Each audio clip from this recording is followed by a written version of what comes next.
Welcome back to the channel, everyone. Good evening, good afternoon. Hope everyone is amazing out there. And let me see if everything's going well. Can you guys give me a thumbs up in the chat if the stream... Hold on one second. Got to get some things set up here.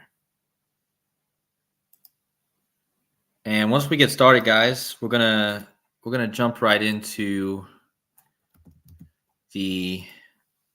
Well, actually, I'm gonna bring Sean on, and also hopefully we're gonna have another guest. So give me just a second, guys. Let me get something set up I forgot to do before the stream, and then we'll get started. But hope you guys are doing well out there today. Hello, Coffee Girl. Hello, Jackson. Hello, Joseph. Much love, Joseph. Guys, make sure you go check out Joseph Aquaviva 2222. He just did a live stream a little while ago. I caught the tail end of it. But yeah, give me one more second and we'll be off and running. And I'm just going to wait for Sean to get in the chat because Sean is going to also share his findings in this stream. And then we're going to bring on somebody that you guys probably haven't seen on my channel before. His name is 7-1. He has his own YouTube channel. I'll bring him up in just one second. And hopefully you guys will enjoy it. Hopefully he comes on. I'm not 100% sure he'll be joining, but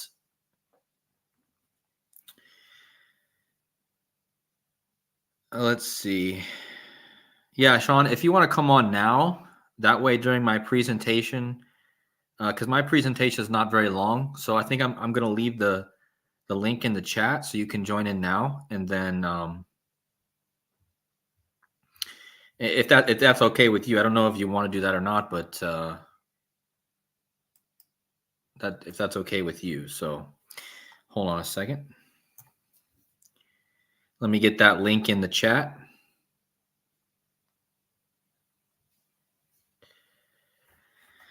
All right. There, it's in the chat for you, for Sean. And if 7, I don't know if 7 is in the chat, but if he is, hopefully he will also join. So like I said, guys, we're going to do kind of a bit of a round table here.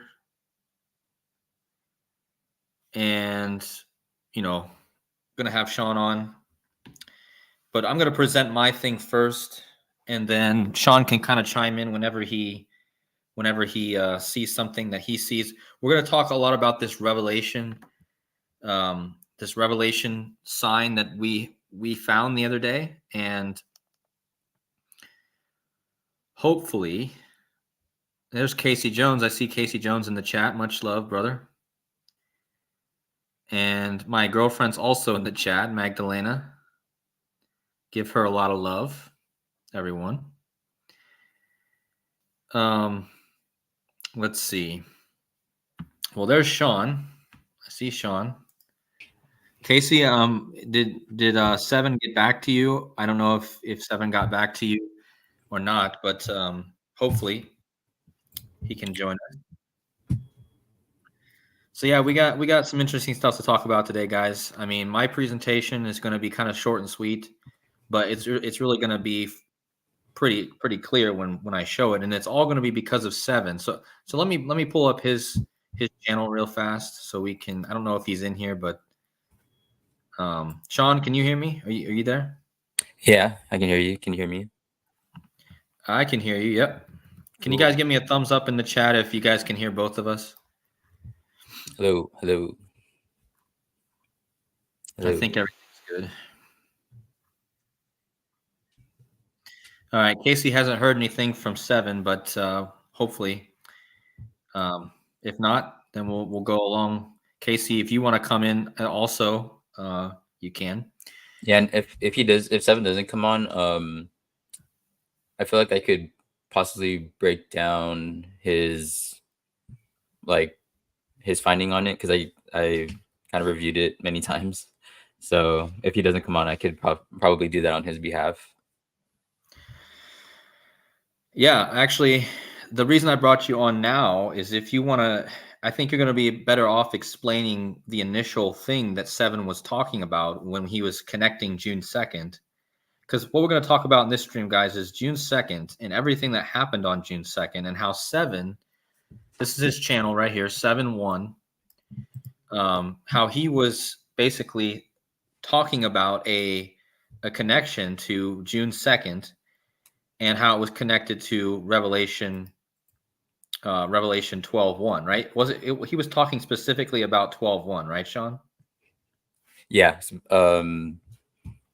because of the Revelation 12:1 sign, Mm-hmm. and on the day after, well, so you and Seven were both looking at the June 2nd date, and then the day after that was going to be the anniversary, the 255th anniversary of the Revelation 12 sign that he found, which a lot of people, actually, I don't think most people really know, but he's made like a really great argument as to why this specific date, um, or this um, planetary alignment thing was the Revelation 12 sign. And most people think that the Revelation 12 sign was the one that was on September 23rd, 2017, where there was like a alignment with like six planet.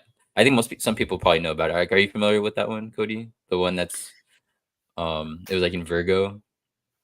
Yeah, I remember there was a lot of people talking about that being like this sign. I didn't really pay much attention to it, probably because I was before I was even doing any decoding. But I remember, people talking about that and like the astrology people. But obviously at that time, I wasn't paying any attention to it. But now looking back at it, I can say, oh yeah, that was what they were talking about. And but yeah, I don't know. I'm sure a lot of people in the chat know about that also, Yeah. because most of them follow this. Um, yeah, so I think this is the video that you shared. But Seven, this is 4 years ago, guys. Seven was talking about this 4 years ago, this Revelation 12, the woman of the apocalypse. And this is his video from 4 years ago. But anyway, just a few days ago, he was making his latest video, or one of his latest videos, I think. It was probably this one, wasn't it? Um. What would what were you referring to specifically though about it? Like about The one where he was mentioning June 2nd and the Revelation 12. oh well, I mean it was both the last two because yeah, it was both of those. They were pretty much like a continuation of each other. Okay. Like Right. yeah. Yeah, that's what I thought. Okay. Yeah, so these two videos, guys, that he just made right before June 2nd. Um, this was 5 days ago, so I guess was this after? Yeah, this was after, wasn't it? Yeah, that was So that was on the last one. That was on June 3rd. So that was the day. June 3rd was the anniversary of the uh Revelation 12 sign that he has been making the argument for. But yeah, so that one was June 3rd. okay, yeah. Um, so I kind of put this in my presentation because we can't even play videos and we can't really hear them anyway. So I took a screenshot of this and I'm just going to bring it up so that people can see what we're talking about. Um, this is a screenshot from Seven's video. I think this was the older video I screenshotted, but you guys can see, and I don't know, Sean, I don't know if you want to explain this. You might be able to explain it a bit better. What is right here, but um, yeah. Yeah, so it was a Venus transit. So it was right before. So it what's being shown there in the screenshot is an eclipse that took place immediately after the Venus transit. So the Venus transit, Venus went behind the sun. Um, so um, you could probably maybe I could maybe show it in a little bit, but you could like even see the video, just like how he shows how Venus is going behind the sun, and then after that, then there's that eclipse. Right. So you Yeah. could show that even without the audio. Right. Well, I think being able And then, to, yeah, we might show that in a little bit, but yeah. being able to see this here, like just the eclipse, right? And then Venus right here had already passed behind the sun right here, right? So you had this alignment that happened, and this was, and just to clarify, this was in 1769. Okay, this was on June 3rd and June 4th, 1769, and you guys can see how this picture below is the literal kind of drawing. I don't know if this is, I don't know where this original drawing came from, but you can see like the same shape, the moon under her feet, okay, and then the eclipse here, and then you can see Venus, right? And if, I guess if you zoom out, you see more. I think when you zoom out, you see like the sign of Taurus also, right? So, um, but Wait, yeah, I think I just wanted to clarify something. So I think Casey mentioned that it was actually Venus going in front of the sun rather than behind it. okay. All Um, right. yeah. All right. So basically, guys, just to like start this presentation before what I shared, this is all you need to know right now for what I'm sharing, is that this is the date of the what 7-1 has said is the basically the Revelation 12:1 sign, which is this verse. And there appeared a great wonder in heaven, a woman clothed with the sun and the moon under her feet, and upon her head was a crown of 12 stars. So this is Revelation 12:1. Now, what's interesting about this verse being the verse that has this in, and if anyone knows anything about gematria, the number 121, which is like Revelation 12:1, is actually a huge connection to the whole book of Revelation, because in basic ordinal gematria, Antichrist and Revelation both equal 121. So the fact that this verse, I mean, this verse is kind of like connected to the whole Revelation, because again, Revelation itself equals 121, and this is the 12th verse, or the 12th chapter in the first verse, which is like 121. So that's the number I'm going to be covering in my part of the decode. But so this happened 255 years ago on June 3rd and June 4th. Okay, and this is about a woman being crowned, right? Being essentially a woman being shining like the sun, right? And this is like a astrology, like the eclipse, and then Venus passing in front of the sun, as Casey said. So um what I'm going to show here is how what happened on this very 255th anniversary that 7 was pointing to. It was all about a woman being crowned, okay? And if you guys didn't watch my last video or two videos ago, I showed Claudia Scheinbaum, okay? And this, when 7 was pointing this out, I didn't even know that there was going to be a Mexico election until just like a few days before it was happening. I didn't also know that there was two women running for the same position. So you had two women going against each other.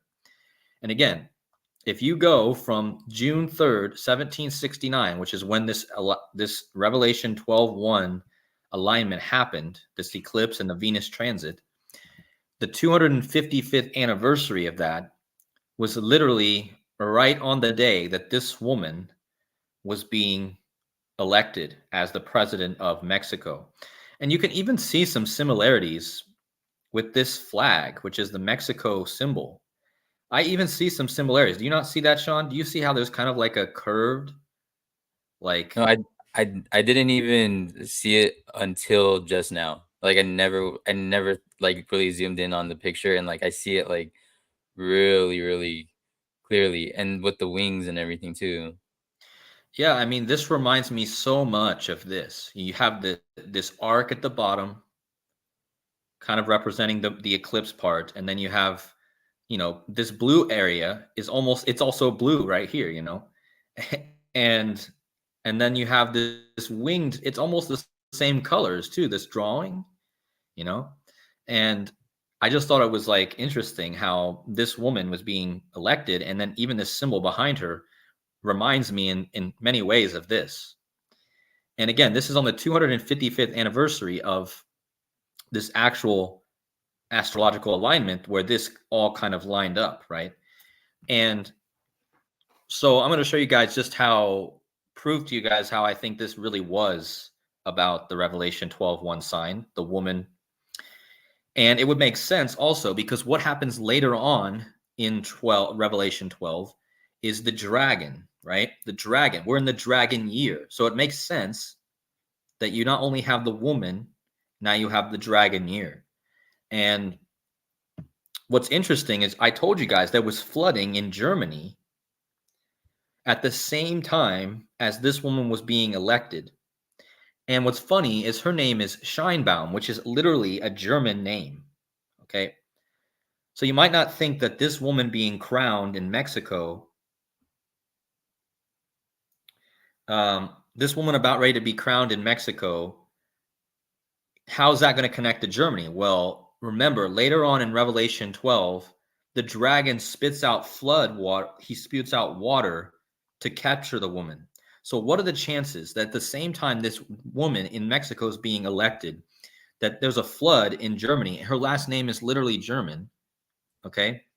And don't leave out the part where it says Scheinbaum. Shine is like shining, right? Shine.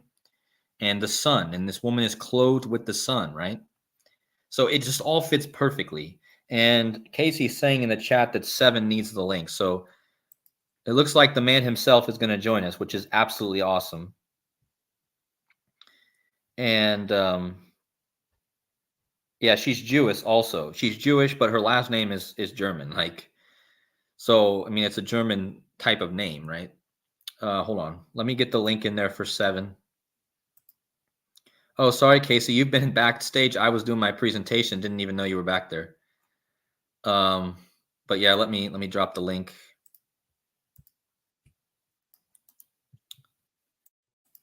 So Casey. Hey, what's up? I'm just hanging out. Yeah, man. Thanks so much for coming on, and thanks for setting up, getting 7 involved too. It's going to be pretty awesome to have him on here. So Yeah, hopefully he can get on, but we'll see. I'll let you get back to your presentation. oh yeah, I'll just do my presentation, and then once I'm done, Sean and 7 can add additions to that, and then we can just kind of flow with each other after that. So, So yeah, back to what I was saying is I noticed a lot of similarities between this flag and this woman and how she's being. And if you think about Mexico, guys, Mexico is like all about the sun, right? So it's just so much connected to this woman. And yeah, I'm just going to show you how clearly. So the 255th anniversary of the astrological alignment, okay? And now she's being elected. And so I told you this is going to be a lot about the 12:1, because this verse where it talks about the woman clothed with the sun is in Revelation 12:1. Again, Revelation equals 121, right? So this woman, or these two women, were the ones running against each other on that very anniversary of this astrological woman Venus transit and eclipse in 1769. And just notice, first of all, in Latin, if you just type in the name woman, right, it equals 1021. In numerology, you drop the 0 and you basically get the number 121. So woman basically equals 121 in the Latin cipher. And also, if you take Claudia Scheinbaum Pardo, her full name, in the Fibonacci cipher, it equals 1021, same as woman. So she becomes the first woman to be elected. And notice that they have the 121, like Revelation 121.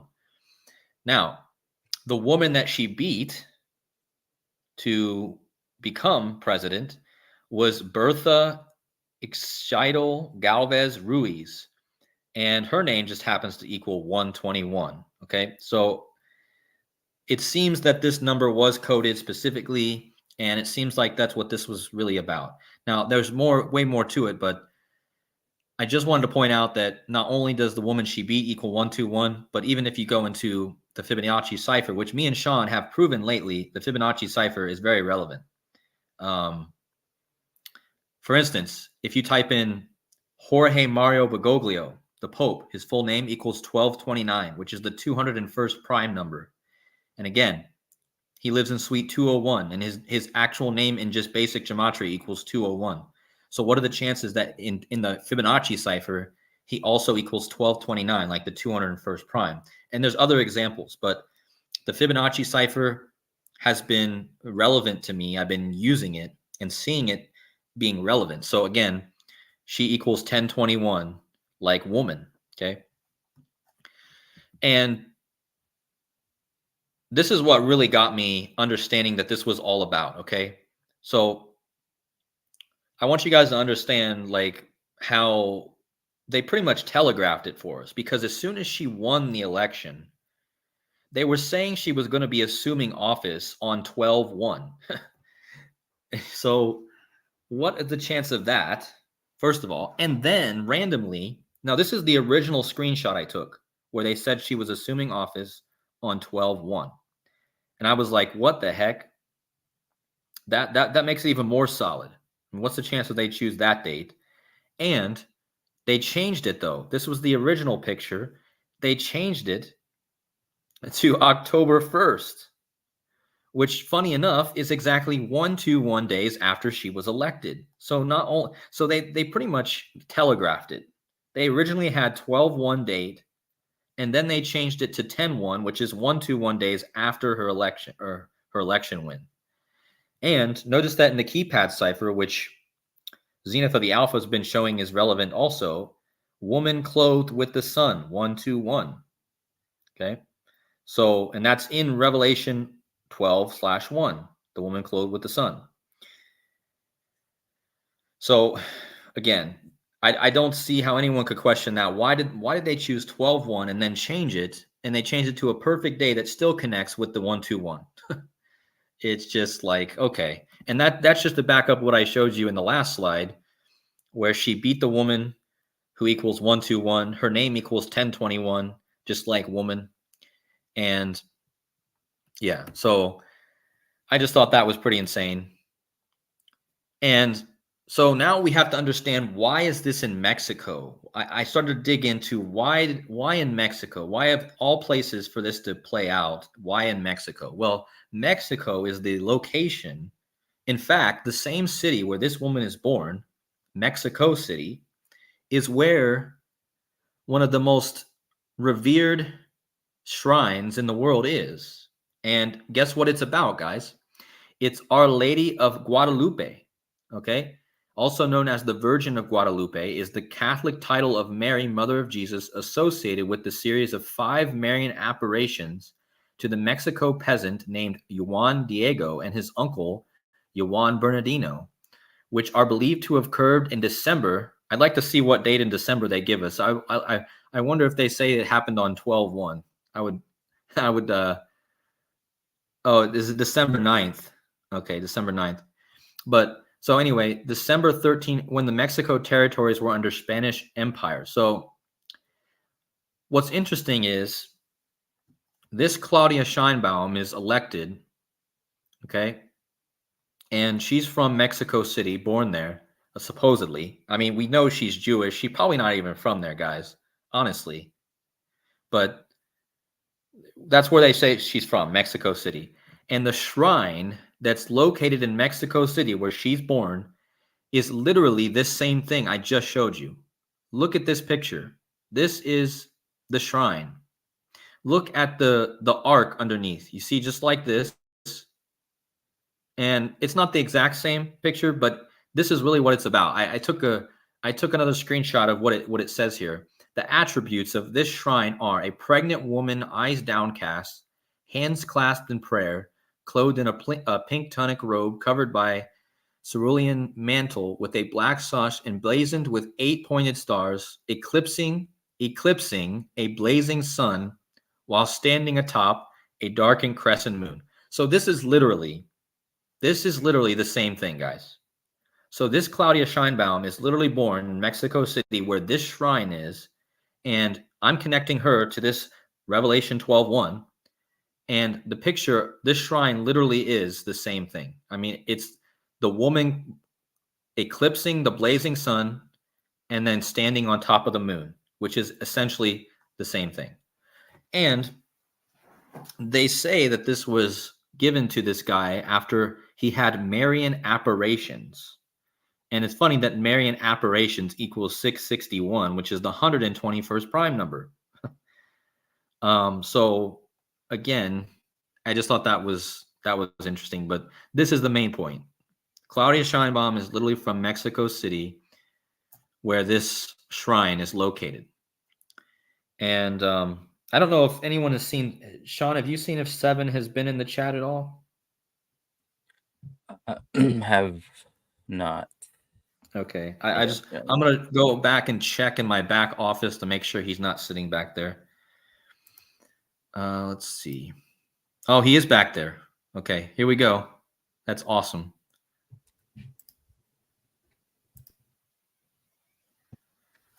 Hey guys, can you hear me? Yeah, I can hear you. Okay. Is that a good volume? Yeah, your volume's very clear. Okay, great. Yeah, I've been listening to you for the last 5 or 10 minutes here, and I'm glad you've dug into this because it seems like it's syncing up. I mean, it couldn't be any more perfect.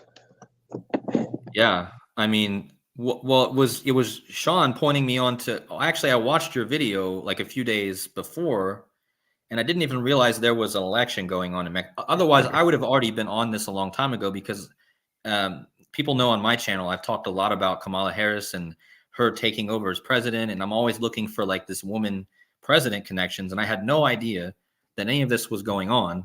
And then when I saw that it was going on, and Hyatt just did a decode about the show Manifest, where they decoded the death date as being that day, June 2nd. And then I watched your video where you were talking about June 2nd. And then it all just kind of came together. And like I was just showing in the presentation, it doesn't seem, and like you said, it doesn't seem to be any more, it couldn't be any more perfect the way it's lined up. So, and I just want to thank you for coming on here and also making great videos over the years, well before I was even into this. So I think me and Sean really appreciate your work, and Casey also. So yeah, I mean, if there's anything you want to add to this, or just chime in whenever. Okay, well, let me tell you how I tumbled onto this in the first place. Thanks, by the way. I actually started watching that series Manifest. It's pretty interesting, but yeah, back I think in 2016 is when I started talking to Casey, and of course, I mean, he was always into the astrology and the astronomical alignments and stuff, but he would, on his channel, would post, events that would happen around the world, and then like there'd be pictures, and like the picture that they posted in the article or news or whatever would mimic a astronomical alignment, like in the sky. Like that picture would represent, like there'd be a bull, and then would represent Taurus, or there'd be other things going on in this picture. And he did that a few times on his channel, and I thought, I mean, it just skyrocketed his credibility. Like there's really something to that. So after I started talking to Casey and doing stuff on my own channel, I think I already had a little bit of my own channel going by the time I met him. But yeah, I just was fascinated by this. These things that are going on in the news would sync up with astronomical alignments, and then the mythological archetype from the astrology kind of would play out as well. So that's when I started looking into the moon landing stuff, and that's kind of my first dip into this. There must be a astronomical or some kind of an astrology riddle behind the moon landing. And then I did my moon landing video, which is very similar to the Revelation 12 video that I did. And gosh, I think it's been years since I did that video now, but yeah, that's how I got into the figuring out the Revelation 12 sign because it was just the woman clothed with the sun. I just couldn't get out of my head that it had to be a Venus transit. That's how it just had to be referring to that. So then I started looking at all these Venus transits, and then, came up with this one way back in 1769. And what made it special was that it was just immediately followed by that eclipse. So, yeah. And then finding the Hortus Delisarium and all the kind of, because the art from the Middle Ages too, I mean, they seem to mimic astrological alignments as well. So, yeah, it just all kind of came together. And I always get like giving Casey credit because he kind of turned me on to that whole idea that they're coding these events, or I don't know if they are, but the events are coding themselves with what's going on in the sky. So yeah, that's kind of how I got started, and that's how that video kind of manifested itself. Yeah, and Casey, yeah, I mean, I'm glad he's also on here because, like I said, he's a lot of. If you guys don't know Casey, he has his channel, but he doesn't do a lot on his channel. But he behind the scenes, Casey is one of the best decoders, one of the most connected decoders to all of us, and he's always kind of connecting us, just like this stream. And so definitely, we appreciate you, Casey, a lot. And I like I said, I'm really happy to have all three of you on. Of course, he drops out now. Yeah, his connection's sometimes not great, but I'm sure he'll come back. But oh, there he is. Hold on. But yeah, anyways, yeah. So thanks for sharing, like, kind of the background to that, Seven. And like I said, I need to even go back because you were making videos long before I was even aware of any of this stuff. So I need to go back and watch your older videos. I was kind of going through some of your videos today, older ones about Kamala Harris and stuff. And but yeah, it was really amazing to see it play out the way it did just the other day, and how I was also looking for June 2nd for other things as well. So obviously it was June 3rd, which was the date, but it's pretty much the same. That's how I look at it. So, but yeah, is there anything else you want to share about my presentation before I keep going, or you guys want to do it at the very end after I'm done, or is there anything else you guys want to add?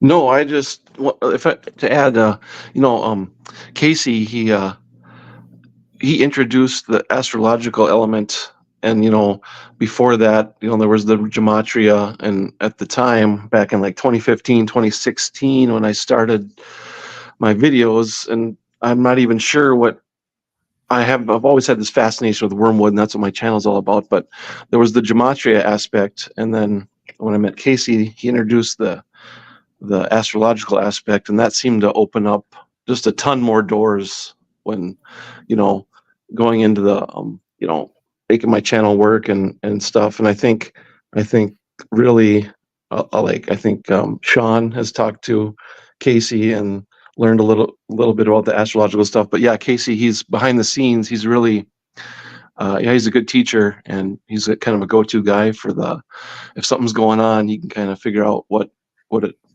it means in the sky or what was going on, So yeah, that's just good shout out to Casey, because I think he's the kind of the glue that really got me going. So Right. Yeah.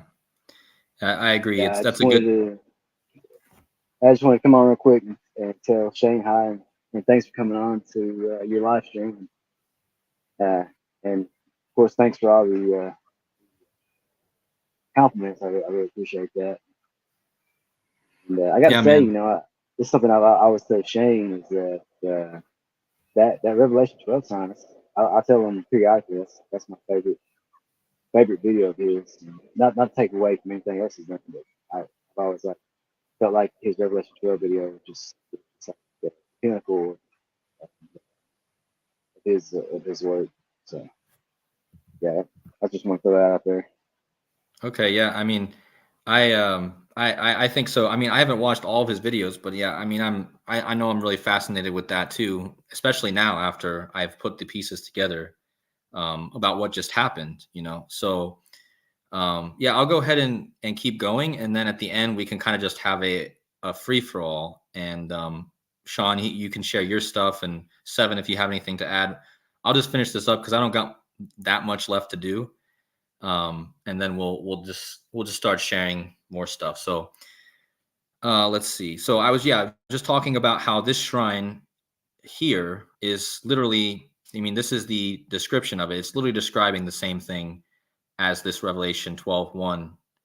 And again, this woman, Claudia Scheinbaum, is from the place where this shrine exists. And I've got 121 in the chat. Come on. They got to be playing with me there. 121 in the chat. This is what this whole video is about. So anyways, let's see if my computer will load here. So anyway, the next thing, here's a picture of the shrine. Supposedly this is the shrine in Mexico City. And another thing I found interesting, I showed you that woman equals 12 or 1021 in Latin, and then how her full name equals 1021. Well, if you take the date where this shrine was crowned pontifically, I guess, by the Pope, was October 12th, which again is the same numbers, 121 again. If you write it internationally, it's 12/10, which is like 121. And it's this basilica is the most visited Catholic shrine in the world, actually. I didn't even catch that when I was reading this before. And the world's 3rd most visited sacred site. So yeah, huge shrine in the city of Mexico City. So that's why I think it kind of all lined up with Mexico. At first I was like, why Mexico? But as I started researching, I was like, yeah, this makes sense. And just notice her birthday, and she, as everyone in the chat keeps saying, she is an Ashkenazi Jew. So I mean, whether you want to, talk about if she's really, supposed to be there or not, or she just got planted there, I don't know. But it seems interesting that that's who she is. And again, as I was telling before, it's also very interesting that in Revelation 12, the dragon sends floods to go after the woman, right?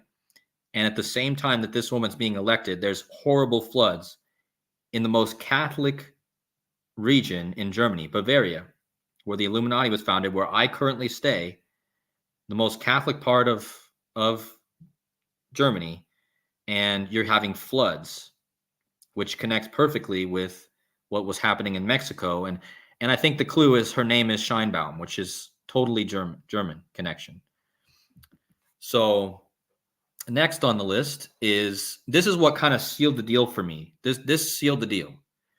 So look at when this shrine was crowned, right?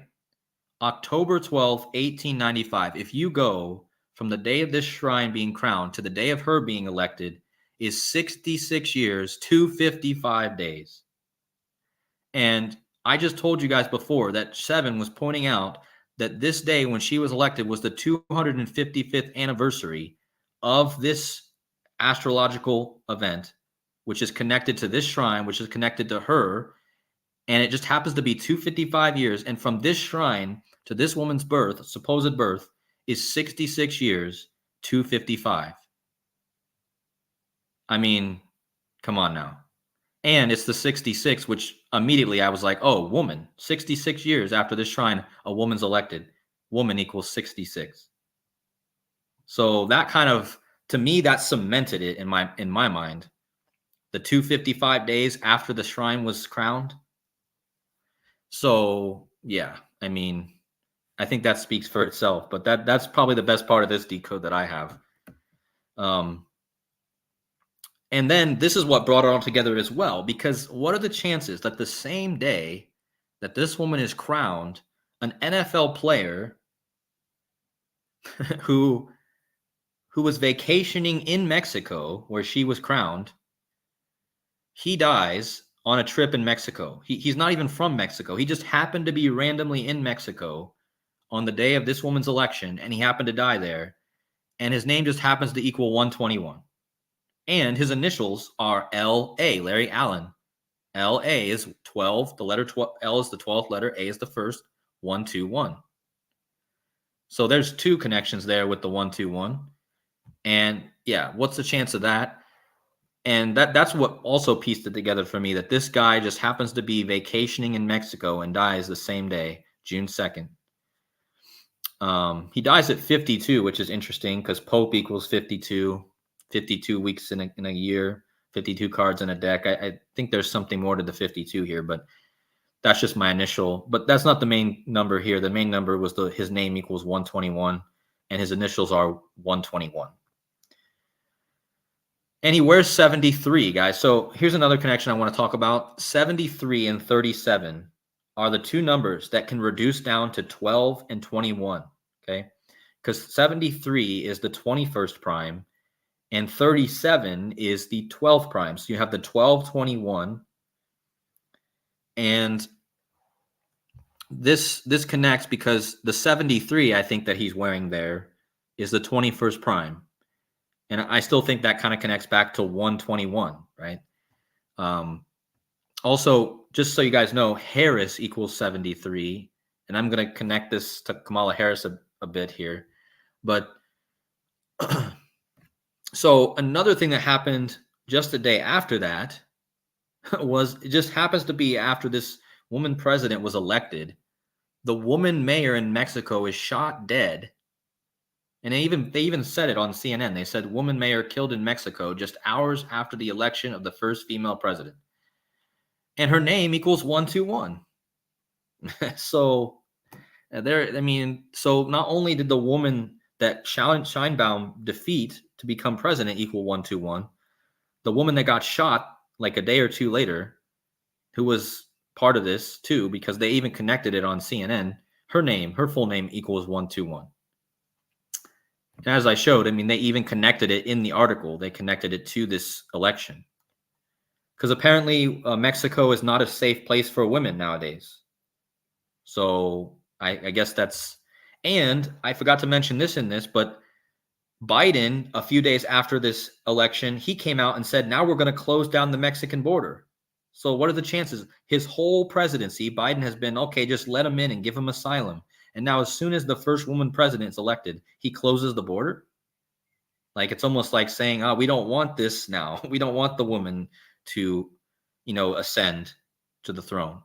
So that's kind of how I pictured it, how that was kind of going together. And just to finally bring this together, I noticed, as you guys know on my channel, I've been talking a lot about Kamala Harris. I did a whole video on how this Claudia Scheinbaum was connected to Kamala Harris. And it goes perfectly. And look, 661 is the 121st prime number. President Harris, 661, and her full name, Kamala Devi Harris, 661. And in case you guys missed, I'm just going to do a quick recap of what I showed just to kind of segue into the Kamala Harris thing for a minute. If this thing loads, I don't know if it's going to load. My computer is being a bit... But yeah, so yeah, here it is. So this was my video. If you guys didn't check it out, make sure you guys go back and watch it. I connected how Kamala Harris, Claudia Scheinbaum, they pretty much have a perfect connection with the commander-in-chief connection. Yeah, I don't know if this is going to load well, but yeah, I don't know what's going on here. Hold on.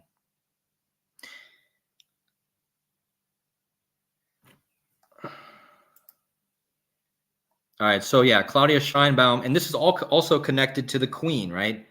She was elected on 6/2 on the anniversary of Queen Elizabeth's coronation, and Queen equals 62. Scheinbaum was born in 62. She's elected on 62. Her name equals 62.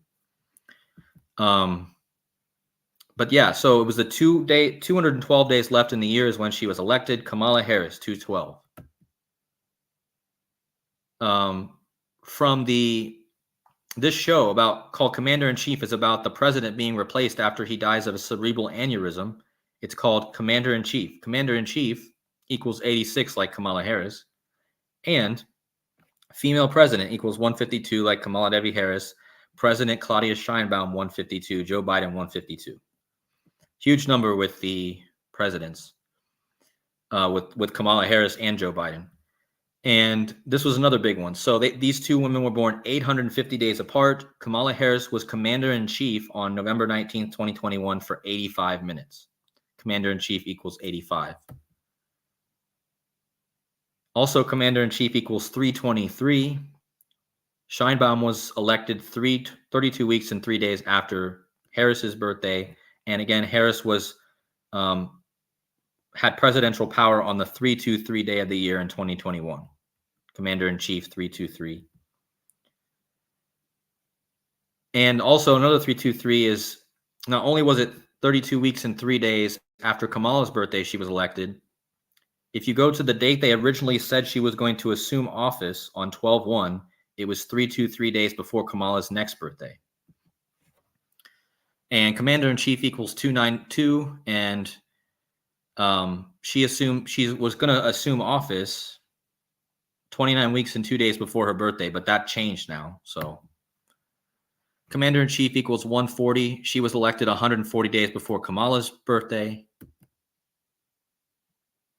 And President Kamala Harris equals 345. She was elected 345. Scheinbaum was elected 345 days after her birthday. And a big 201 connection, actually, I'm not going to get into that here, but that's the main gist of how it's connected. If you guys want to watch that full video I released on the connection with Kamala and Scheinbaum. But yeah, I'm going to go out of that. And yeah, Sean in 7. So you guys, I don't know if you guys are you still there, but seems like you are. Yeah, I'm still here. All right, man. So Sean, do you have anything to say or add or what's your thoughts here? I have a few observations I made. Well, first of all, I just wanted to say, Shane, I think it goes without saying, you already know, how much your work has really impacted me. So it's just awesome to, I guess, meet you. Talk, be on the same live with you. So thanks for all your work. Oh yeah, no problem. I really like seeing, some of my stuff get taken to another level.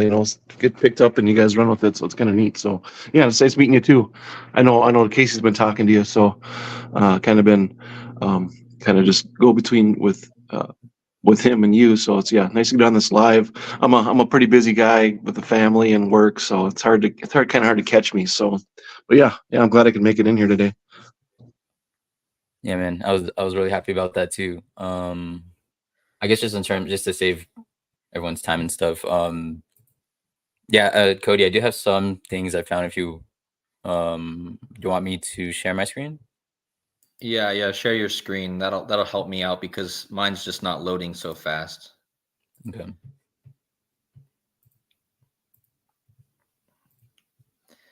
And I don't know what's 7. I just got to ask you, because what did you think about that Scheinbaum being born 66 years and 255 days after the shrine? I mean, that kind of brought it all together for me. And Sean also, I didn't know what you thought of that. That just yeah, that blew me away too. Oh yeah, the 255. I just couldn't believe it because I've been kind of watching that date and looking at this. I'm always on Stellarium, kind of just looking at stuff, and I was like, oh, that's coming up, and it's almost mimicking the original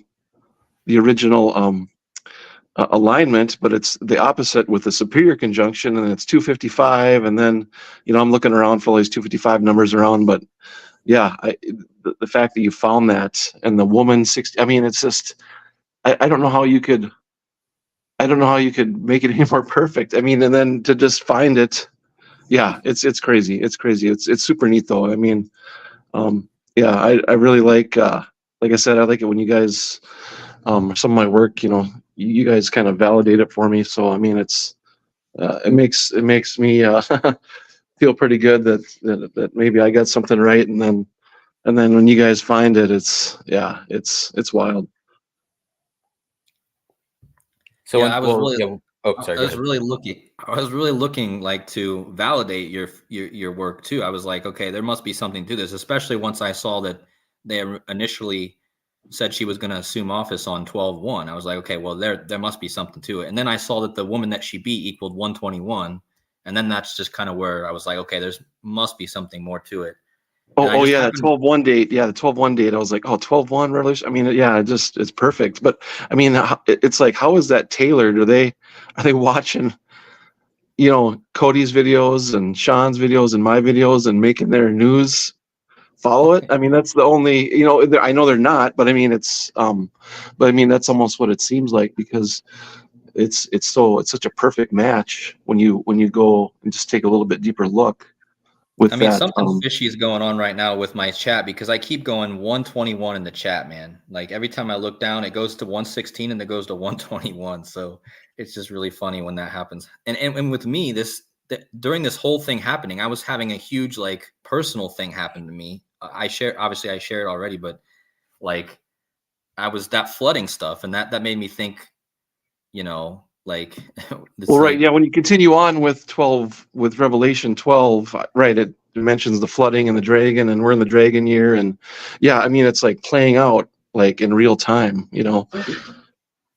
Yeah, exactly. Yeah, and it was a scary few days for me and my girlfriend here, and that's just what's interesting about it too, is like, and me and my girlfriend met because of XRP, the cryptocurrency. Actually, she was a decoder as well, and just happens to be that 6/2 is the birthday of that cryptocurrency. So it all fell so perfectly together that like it's so coded with everything. Like I still can't wrap my head around it.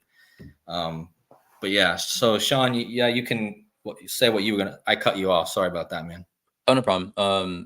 I mean, this is one thing that is actually pretty simple, fine, but I think it solidifies it so much. But I noticed, well, I'm gonna pull up your video, 7, like how you mentioned right here that woman surrounded by the sun is 1308, and we're talking about Venus, and obviously the Venus. Well, I guess for some people who might not be too familiar, so like there's a ratio between Venus and Earth that creates this like Venus pentagram. If I'm butchering that, you can correct me, but it's a 13:8 Venus to Earth ratio, and then woman surrounded by the sun happens to equal 1308 in Greek.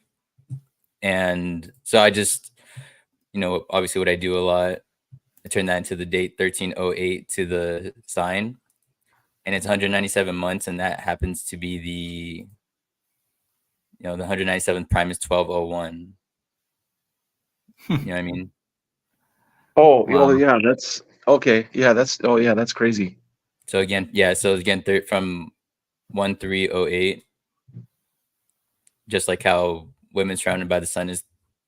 Yeah, and I like to give you credit for that too. I mean, I've been watching, pretty much all your videos. I don't comment on all of them, but that the method with you doing the number and then converting it into a month, day, and year. I mean, there's a lot of. I mean, I think we're far beyond coincidence now that's a legitimate. There's something going on with that too. So that's pretty interesting that you came up with that. You found that converting those numbers into the month, day, and year, and then going to the current event, and it's coming up with a spot on match. That's a new element that I really that I like, that I've come to give a lot of credit to. So that's pretty. That's pretty. You know what caught me though too, Sean, is that 152 days after the date, which is all that big 152 number. Oh yeah, connected with the female president. Mm-hmm. And I just want to also comment. I'm glad you brought up the 138 number, because when I'm looking at the 1308, I'm thinking 138. Well, if you type in divine feminine and first woman, you're gonna get that. Right, You're gonna get divine feminine equals 138, and first woman, like she was the first woman president, just the words first woman equals 138. And the same cipher as Donald Trump too. Sometimes I think Donald Trump's a woman, because I see so much stuff connecting with, I don't know. Sometimes that's what I'm getting, but and divine feminine equals 9/11 as well, which is also interesting. Yeah, and I learned from you, 7. I think I'm saying this right. So Venus was in the 138th ecliptic on 9/11, right? Is that correct? I can't remember. That might be right. 138 degrees. I think you're right. I think I did mention that. So yeah, there's another 138, but yeah, there's definitely a female connection with that number 138. So yeah, it's and then 138 minutes is it 2 hours 18 minutes, and then moon is 218. So and you've got your moon with the eclipse, in the original Revelation 12 sign, and just had the eclipse, over the United States that formed the double X, and the double X is the female chromosomes too, so yeah, there's a huge female connection here. And it's kind of funny you mentioned Donald Trump as a female. I was watching a video of him earlier today, back from like the early 80s, and he has this like long hair and it's puffy. Yeah, it's really, he's got really smooth skin. So I mean, it's kind of funny that you mentioned that, but yeah, there's definitely a female. We're moving towards like some kind of a female, themed era right now. So I yeah, think also I think on top of that, I think it's funny how like your connection with that day or the day before had to do with the Tom Brady roast too, because a lot of people say that about Tom Brady. You know what I mean? Oh, right. Yeah. And then he has the wife. His wife what is she from? She's from Europe, Germany. Was she from Germany, or where's she's from again? She's from. I think she's Brazilian, but her heritage is Oh, German. okay, I can't. Brazilian. Okay. Which is interesting because, there was that eclipse that was the midpoint of the eclipse that went over South America. Yeah. Yeah. That Brady thing is interesting too. Tom equals twin means twin. And yeah, in that 14-day jump I was looking at, I just had a bunch of synchronicities lately with the number 14. So I started looking at that 14-day jump, and then the 8-3 with his birthday, 8-3 with that president of Iran assuming office, and then the 8,300 days. And then, Holy Roman Empire, they say that originated in Germany, and then Cody's in Germany.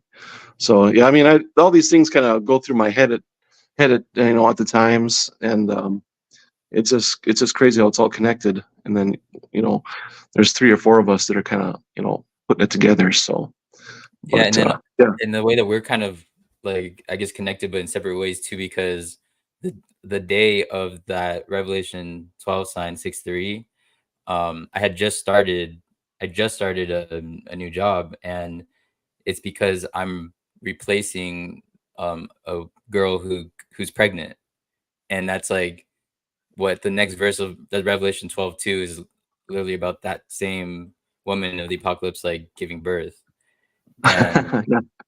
and another thing that's like really crazy is that, well, it ties into what happened with the German flood, because how there is a big part of the narrative was like the train derailments, or a train derailment, Yep.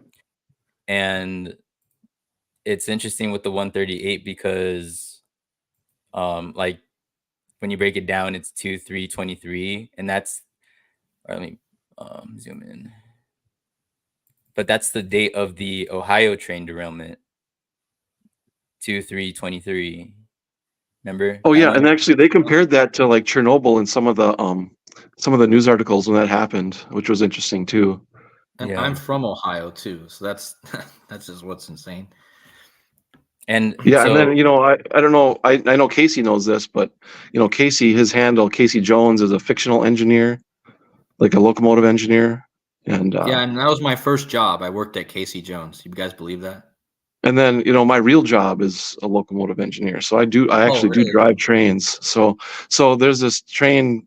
Well, since I've met Casey, there's this kind of this fictional, and we have this train connection. So yeah, I thought that was pretty crazy.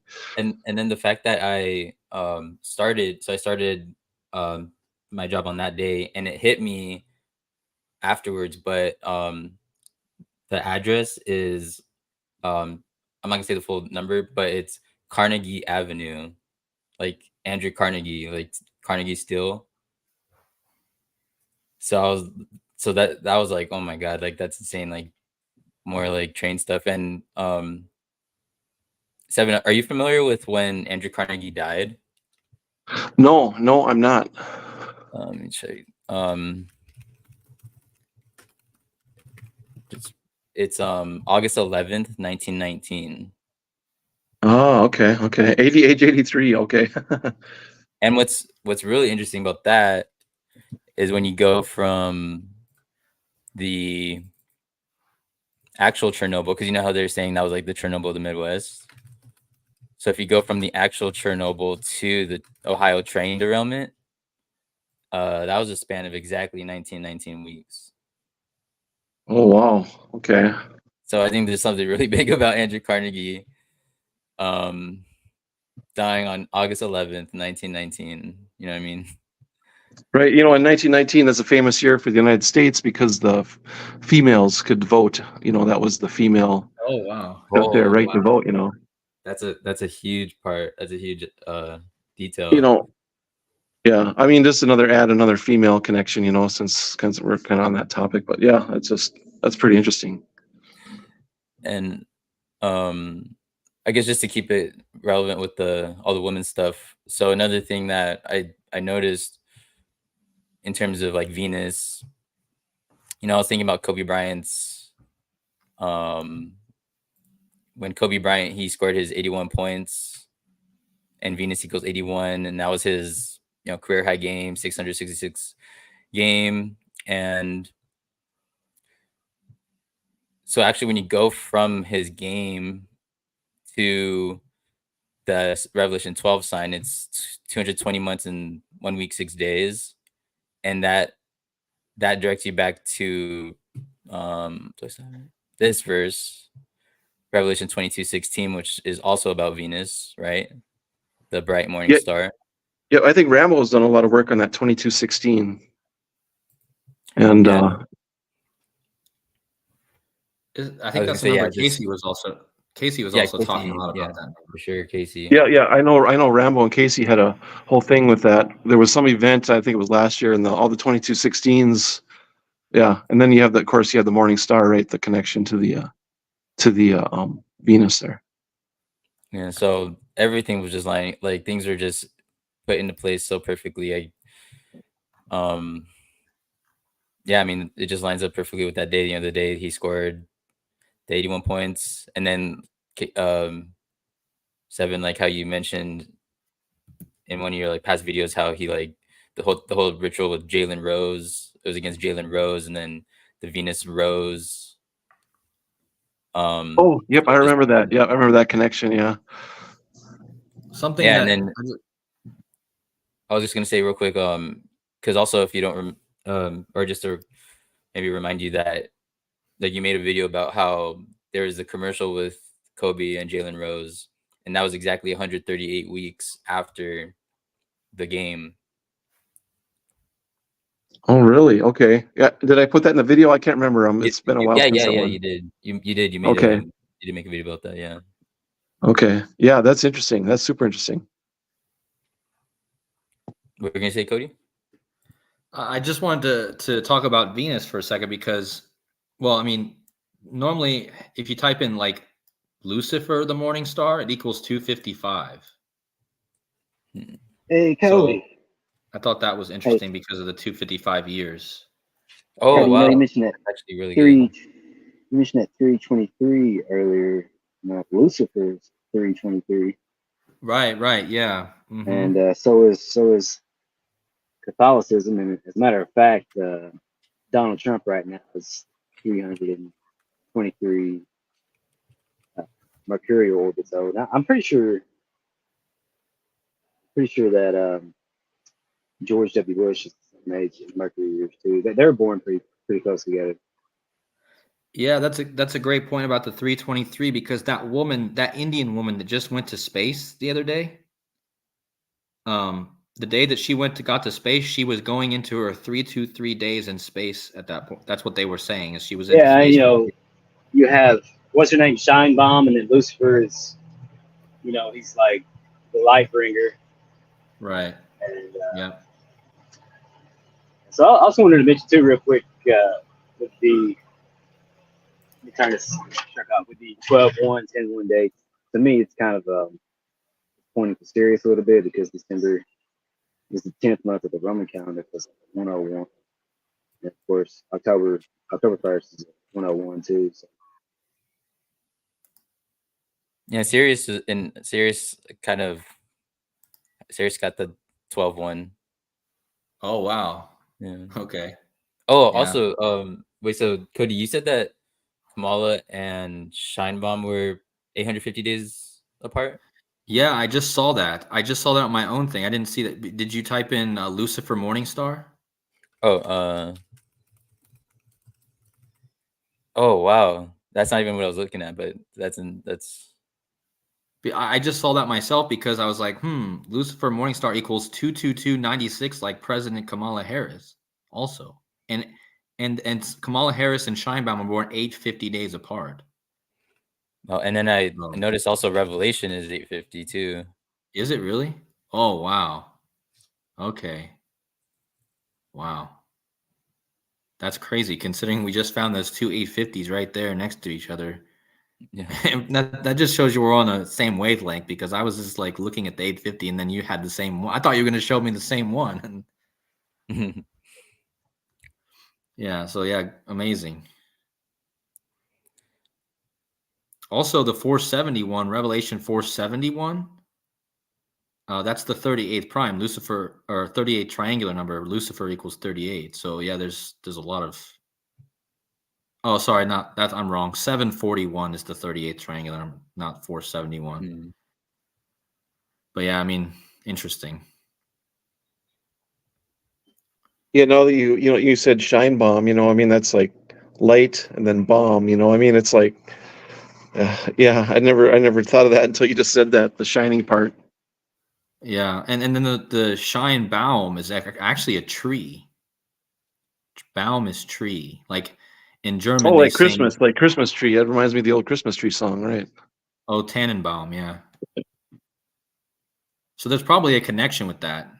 There's probably I didn't get a chance to look into it, but yeah, her name just seems like coded really heavily. So I think there's even a whole decode probably on her whole life. Like I haven't even read a lot about her, like except for that she's from a Jewish family, and but Yeah. it's just, yeah. Go ahead. I was gonna say you were talking about this. I know you've been covering this 1229, and for some reason, like about the same. I was watching a video you did last week, or maybe it's 2 weeks ago, but I was like literally that day or something, looking at 1229, 2024, because I can't remember. I don't have my computer in front of me, but like Uranus is going to go retrograde or move back into Aries on 1229, and I just thought that was kind of weird that I was just happened to be looking at that, and then you had been talking about the 1229, and then I had made some other date connections, but yeah, I was just thinking, man, if uh, it's you should look into that 1229 some more because it's been on my radar too with that Uranus connection because I think it's going retrograde or moving back into Aries or something, and since Uranus moves so slow that it's it's kind of a big deal for it to go back and forth in between constellations. So, but it was that 1229 date, so I just like to mention that because I know you've been looking at the 1229. So Yeah, that 1229 I mentioned was 6/2 was 1229 days after the inauguration of Harris and Biden. So it was the 201st prime, and the 1229 is also, yeah, I mean it's the 201st prime number. So I think that also makes it huge. But that's interesting about this year 1229. Yeah, I didn't know. I mean, I'm not as keen with the astrology stuff, so sometimes it's cool to right, have a and Uranus is all about like sudden change and stuff like that. So I mean, the fact right. that it's yeah. So I mean, I just it was interesting that I just kind of had a synchronicity with your 1229 stuff and just looking at it from my own totally different angle. So it was just kind of interesting. But there must be something to that then with the 1229 days because yeah, that's an interesting day to start looking at probably. Yeah, and what was the 1229? I just mentioned another one earlier. I don't know. I don't remember what it was now, but yeah, that's definitely a big number. Yeah, But yeah, I'll the 201, like event 201, maybe because that was like 10/18, 2019 was event 201, and then 10/18, 2019. yeah. I So think. I mean, yeah. So that in that 10/18, that's a big one with Barack Obama, right? Because is it 10/18? Is it what verse is that? Luke 10/18, where they talk about the lightning. Yep. That's Yeah. the Yeah. Barack meets lightning from heaven. Barack Obama. Yeah. Yeah. And then So, he's another alignment that I've been looking at is the heliocentric, and Casey has helped me out with this too, but the heliocentric Pluto return is on 11/1, and Barack Obama, he's going to be exactly 3,300 weeks old on 11/1.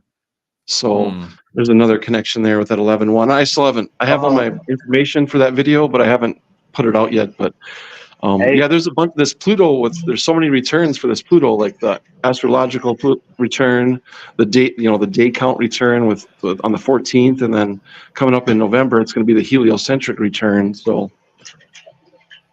for the United States, so that's another interesting, date and Pluto connection there. Hey guys, and that's connected to Kobe too. He's all about the 882, 824 and 248. So Casey, are you wanting to say something, Casey? Casey? I thought I heard Casey. Did you? I don't know if you guys did or not, but yeah, I thought so too. He might be losing connection, but yeah, Casey, if you're there, you can speak up whenever you want. But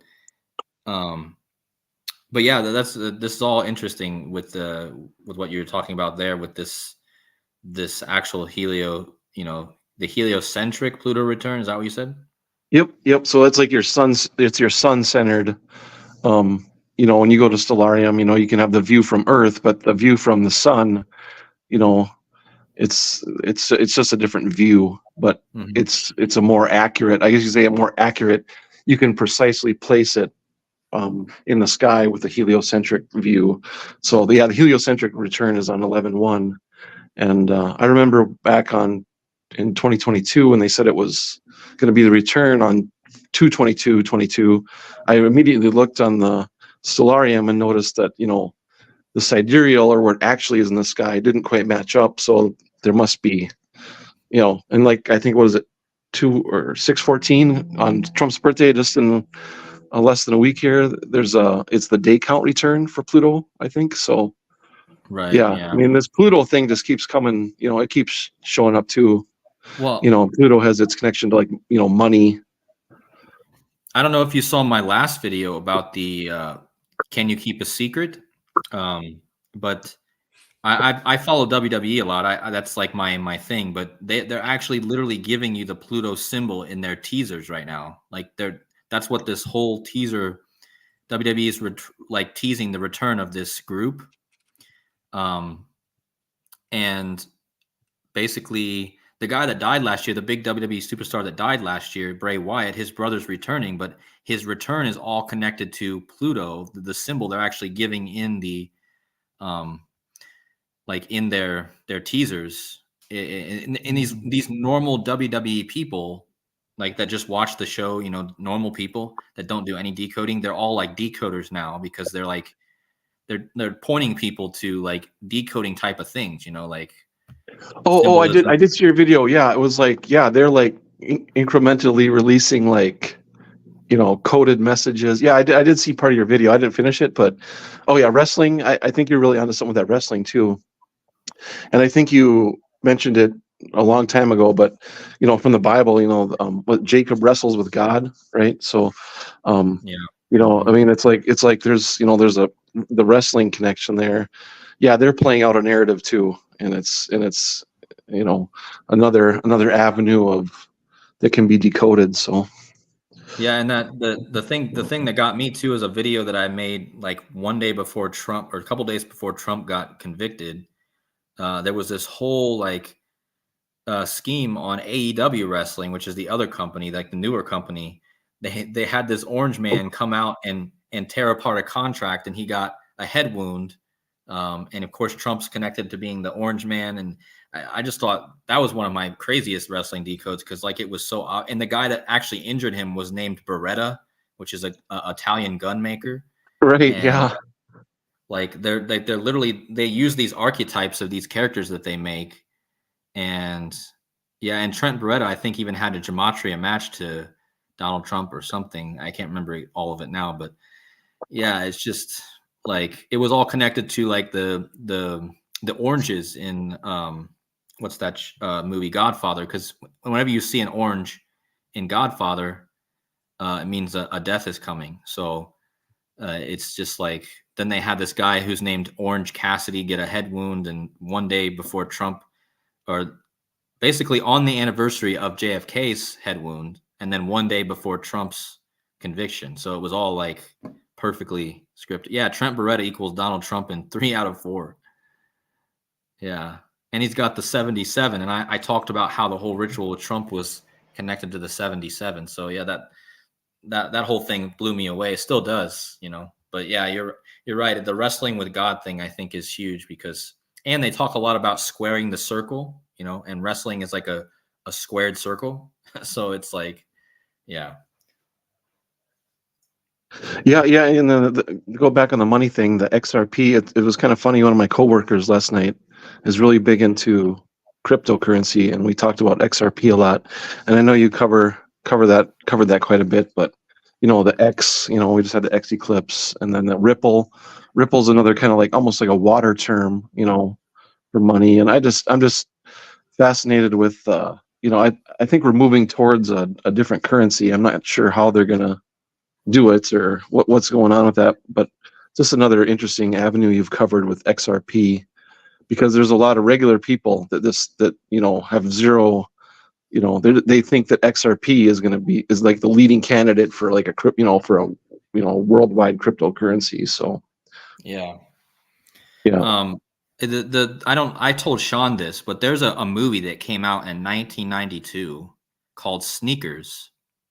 And if you, I don't know if I have a poll. I don't have it, but what's crazy about this is they literally it's about hackers. Oh, it's one of And my favorite movies. Yeah, I love that movie. Yep.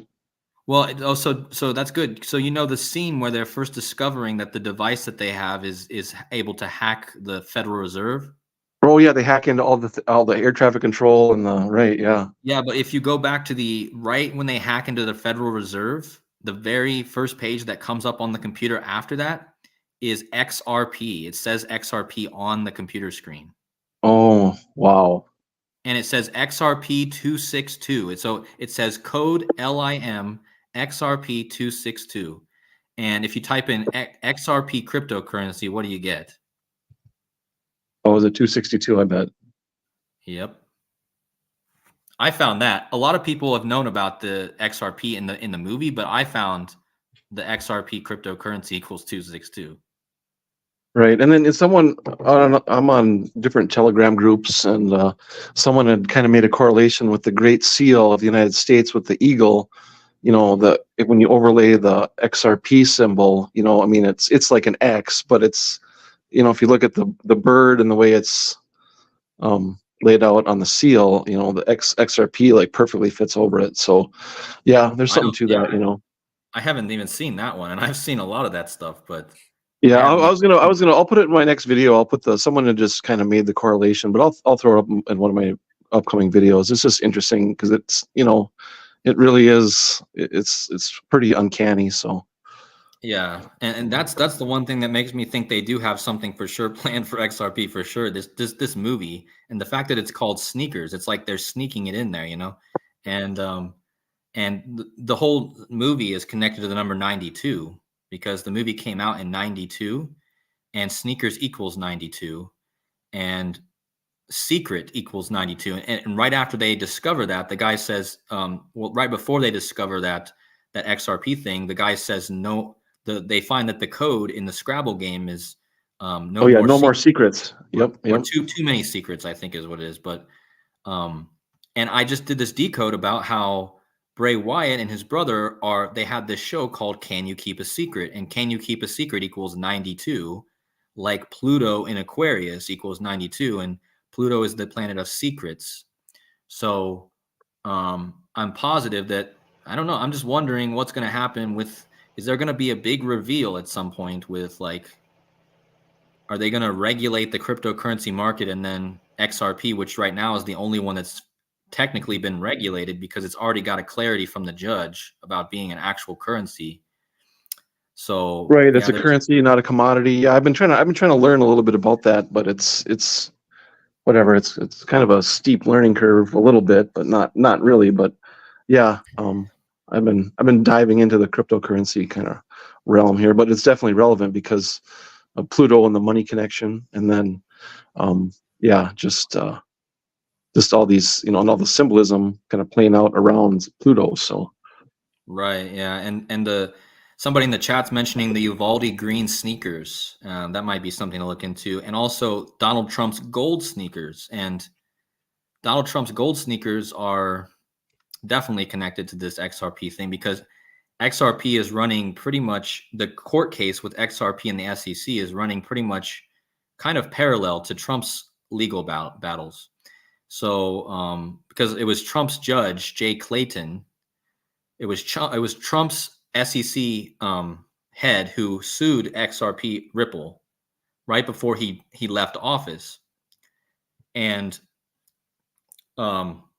what's interesting is Trump is set to be sentenced on Jay Clayton's birthday, July 11th. So the guy who sued Ripple, he's born July 11th, and now Trump is going to be sentenced on his birthday. So, yeah, but it's Jay Clayton if you want to bring that up, Sean. That's his name. But he is it Jay? Yeah, Jay. oh yeah, that's pretty interesting. The sentencing on the birthday of the judge. Okay. Yeah, I mean, I just keep going back to, like, I'm trying to look at this Trump stuff objectively because I see it as a narrative. I don't really put a whole lot of stock in, the political. I don't get myself involved in that. I don't vote or do anything because I kind of, I just know it's rigged. But it's really fascinating how it's playing out. That's even playing out by the numbers. Right. Yeah.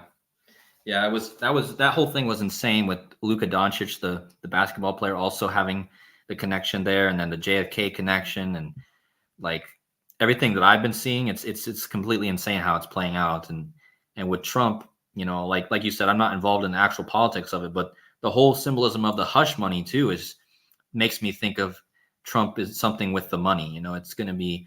And that's another thing I mentioned was like hush money is like silent money or secret money. So I just feel like a lot of times when I decode stuff and I think it's going to be an actual like a earthquake or attack or something, it always ends up happening in the markets. Like it seems like this reality really codes a lot of things into the markets more than it does just like actual like big events where like a 9/11 type event. Like a lot of dates that I've decoded over the years, it ends up being like there's a market crash on that day instead of like a big event, or a market breakout on that day or something like that. So.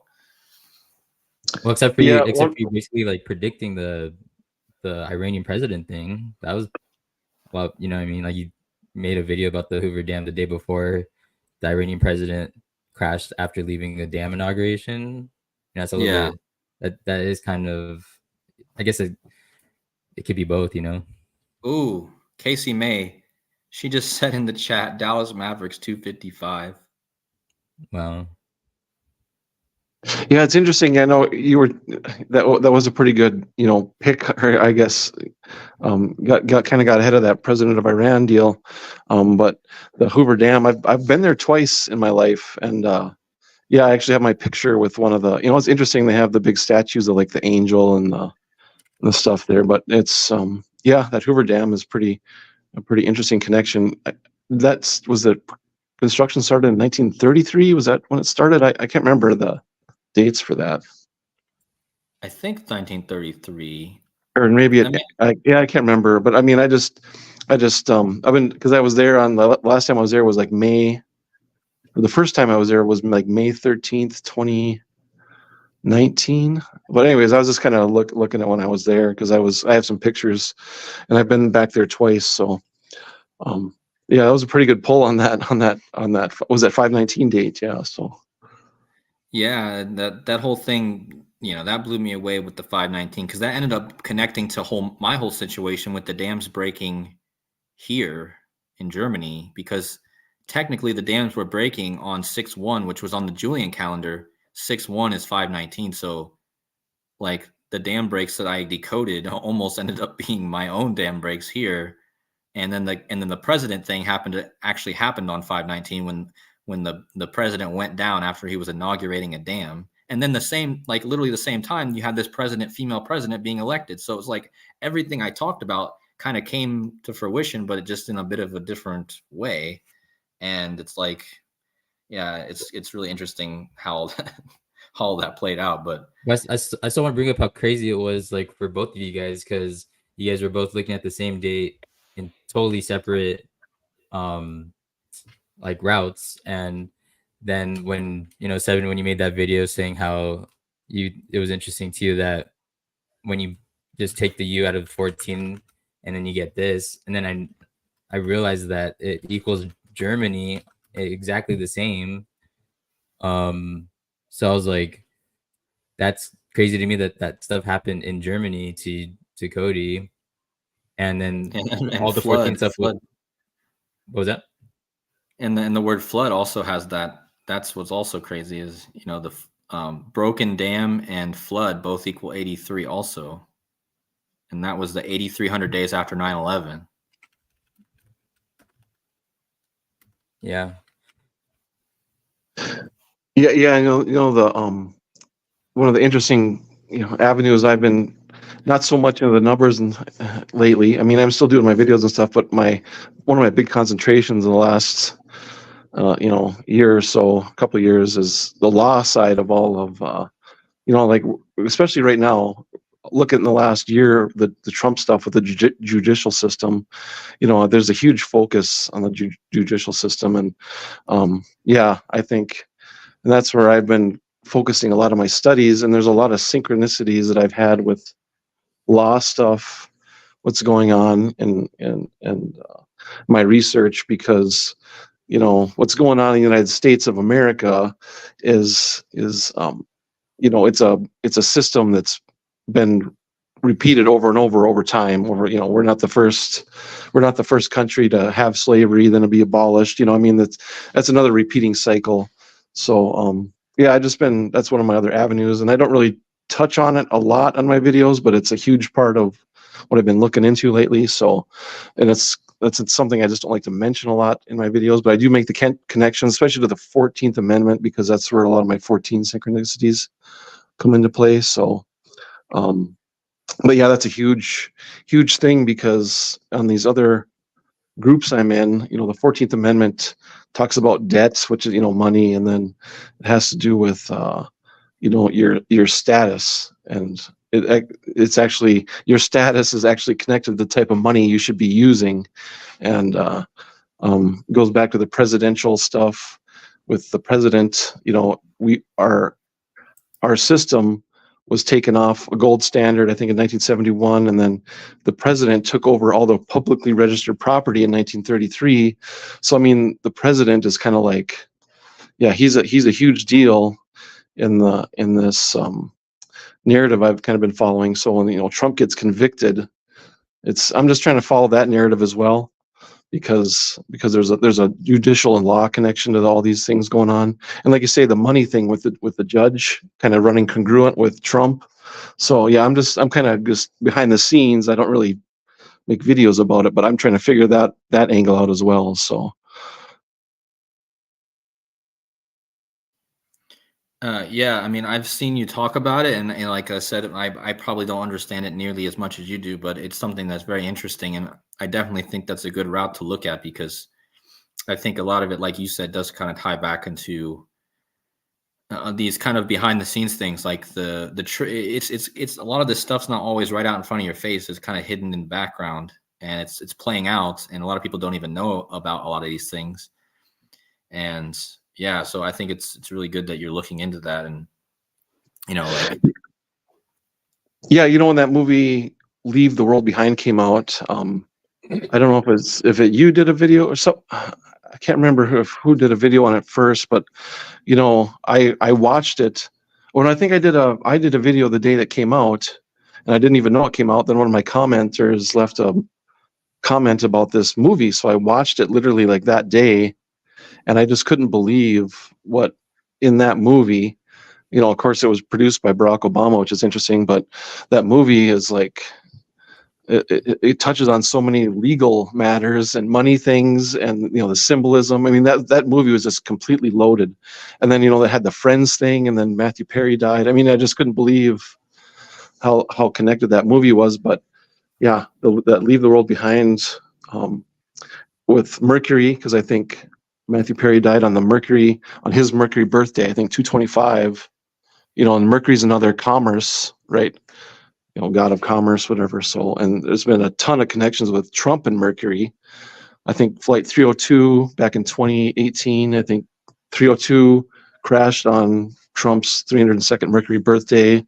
And then there's some other things going on with Mercury too. But yeah, just this money and law connection, and that movie Leave the World Behind was so interesting because as the way of the Barack Obama connection, and then it's pretty crazy stuff. So yeah, I mean that whole Leave the World Behind thing was coded in so many ways, and probably still like a whole well full of stuff to go through and decode about that movie. I know Joseph Aquaviva, who also has a channel, in the chat, he just exposed yesterday or 2 days ago that there was a ship that crashed into Charleston Bay or Charleston Harbor in South Carolina, and then in the movie, there's where the ship crashes was actually called Charleston Harbor. So like in the movie, oh really? Oh wow. Where that White Lion ship crashes, it's Charleston Harbor in the movie. It's not the same state or same Charleston Harbor, but it's still the same name. Like it's literally so obvious. So, and we just had I did see that. Like was it 3-4 days ago that ship crashed in South Carolina? Right. Yeah, and it was in Charleston Harbor, and that's exactly the same harbor that they have that happens in the movie. So it's just like it's weird. I had this synchronicity before, and I think I left a comment on one of your videos. My family was flying from Florida back to North Dakota on the day of all those tornadoes. That was a couple months ago, and now right when that ship was hit that bridge in South Carolina, my family was flying to South Carolina. So oh wow. Yeah, it's just a weird synchronicity now that you mention that, because I've had 2 synchronicities now with this, these incidents, and my family, they've been traveling for sports and stuff. So, but anyways, it's oh really pretty wild. That is wild. I mean, with the connections that organically, that I think I actually saw that you mentioned that about the tornado part, but I didn't. Yeah, it's crazy that it also ended up being this similar connection with this Charleston thing. And the Casey May in the chat, she keeps giving these 255s. Charleston Harbor equals 255. Oh wow. So yeah, I mean, this 255 year of this thing, and then you had the Dallas Mavericks, who are in the finals right now, equals 255, and Charleston Harbor 255. So yeah, this number is on my radar now a bit because I keep seeing it. And I see that 177. There was 177 days between I think the Corpus Christi eclipse and the right, yeah, Great American eclipse. There was. I think that was another. That 177 pops up from time to time, and then I don't know. One day I was just looking at stuff from the Bible, and Pontius Pilate is, I think, 177 ordinal, I think, and he was the governor that sentenced Christ, right? So there's kind of like there's kind of a judicial connection there too. But that 177, I see that from time to time. So that number was big with I remember decoding that number a lot. And the guy who plays for the Mavericks right now, number 77, Doncic, he equals 177. and he equals 93 as well. This 93, see, Charleston Harbor equals 93, and Luka Doncic equals 93 and 177. And yeah, I don't mean to interrupt you, but I think all the speculation with Trump and his vice president pick. I think Kristi Noem from South Dakota. I think I might want to check my calculation, but on the day of the election, I think she's 9,300 days old on the day of the election. Oh, really? And that's exactly like 9,300. I was just kind of looking at that because I was kind of looking at all these, Christ, Christie, and I just was looking at connections, but I think it was 11/5/2024. She hits 9,300 exactly. So, at 93 shows up all the time. Saturn 93, and there's a bunch of 93s. So yeah, you just reminded me too. I just had a measurement like yesterday or a day ago or something like that. Something was 9,300 days apart. Also, I did. Because this 93 was a huge connection with. Yeah, just right now, there's been a lot of 93s because the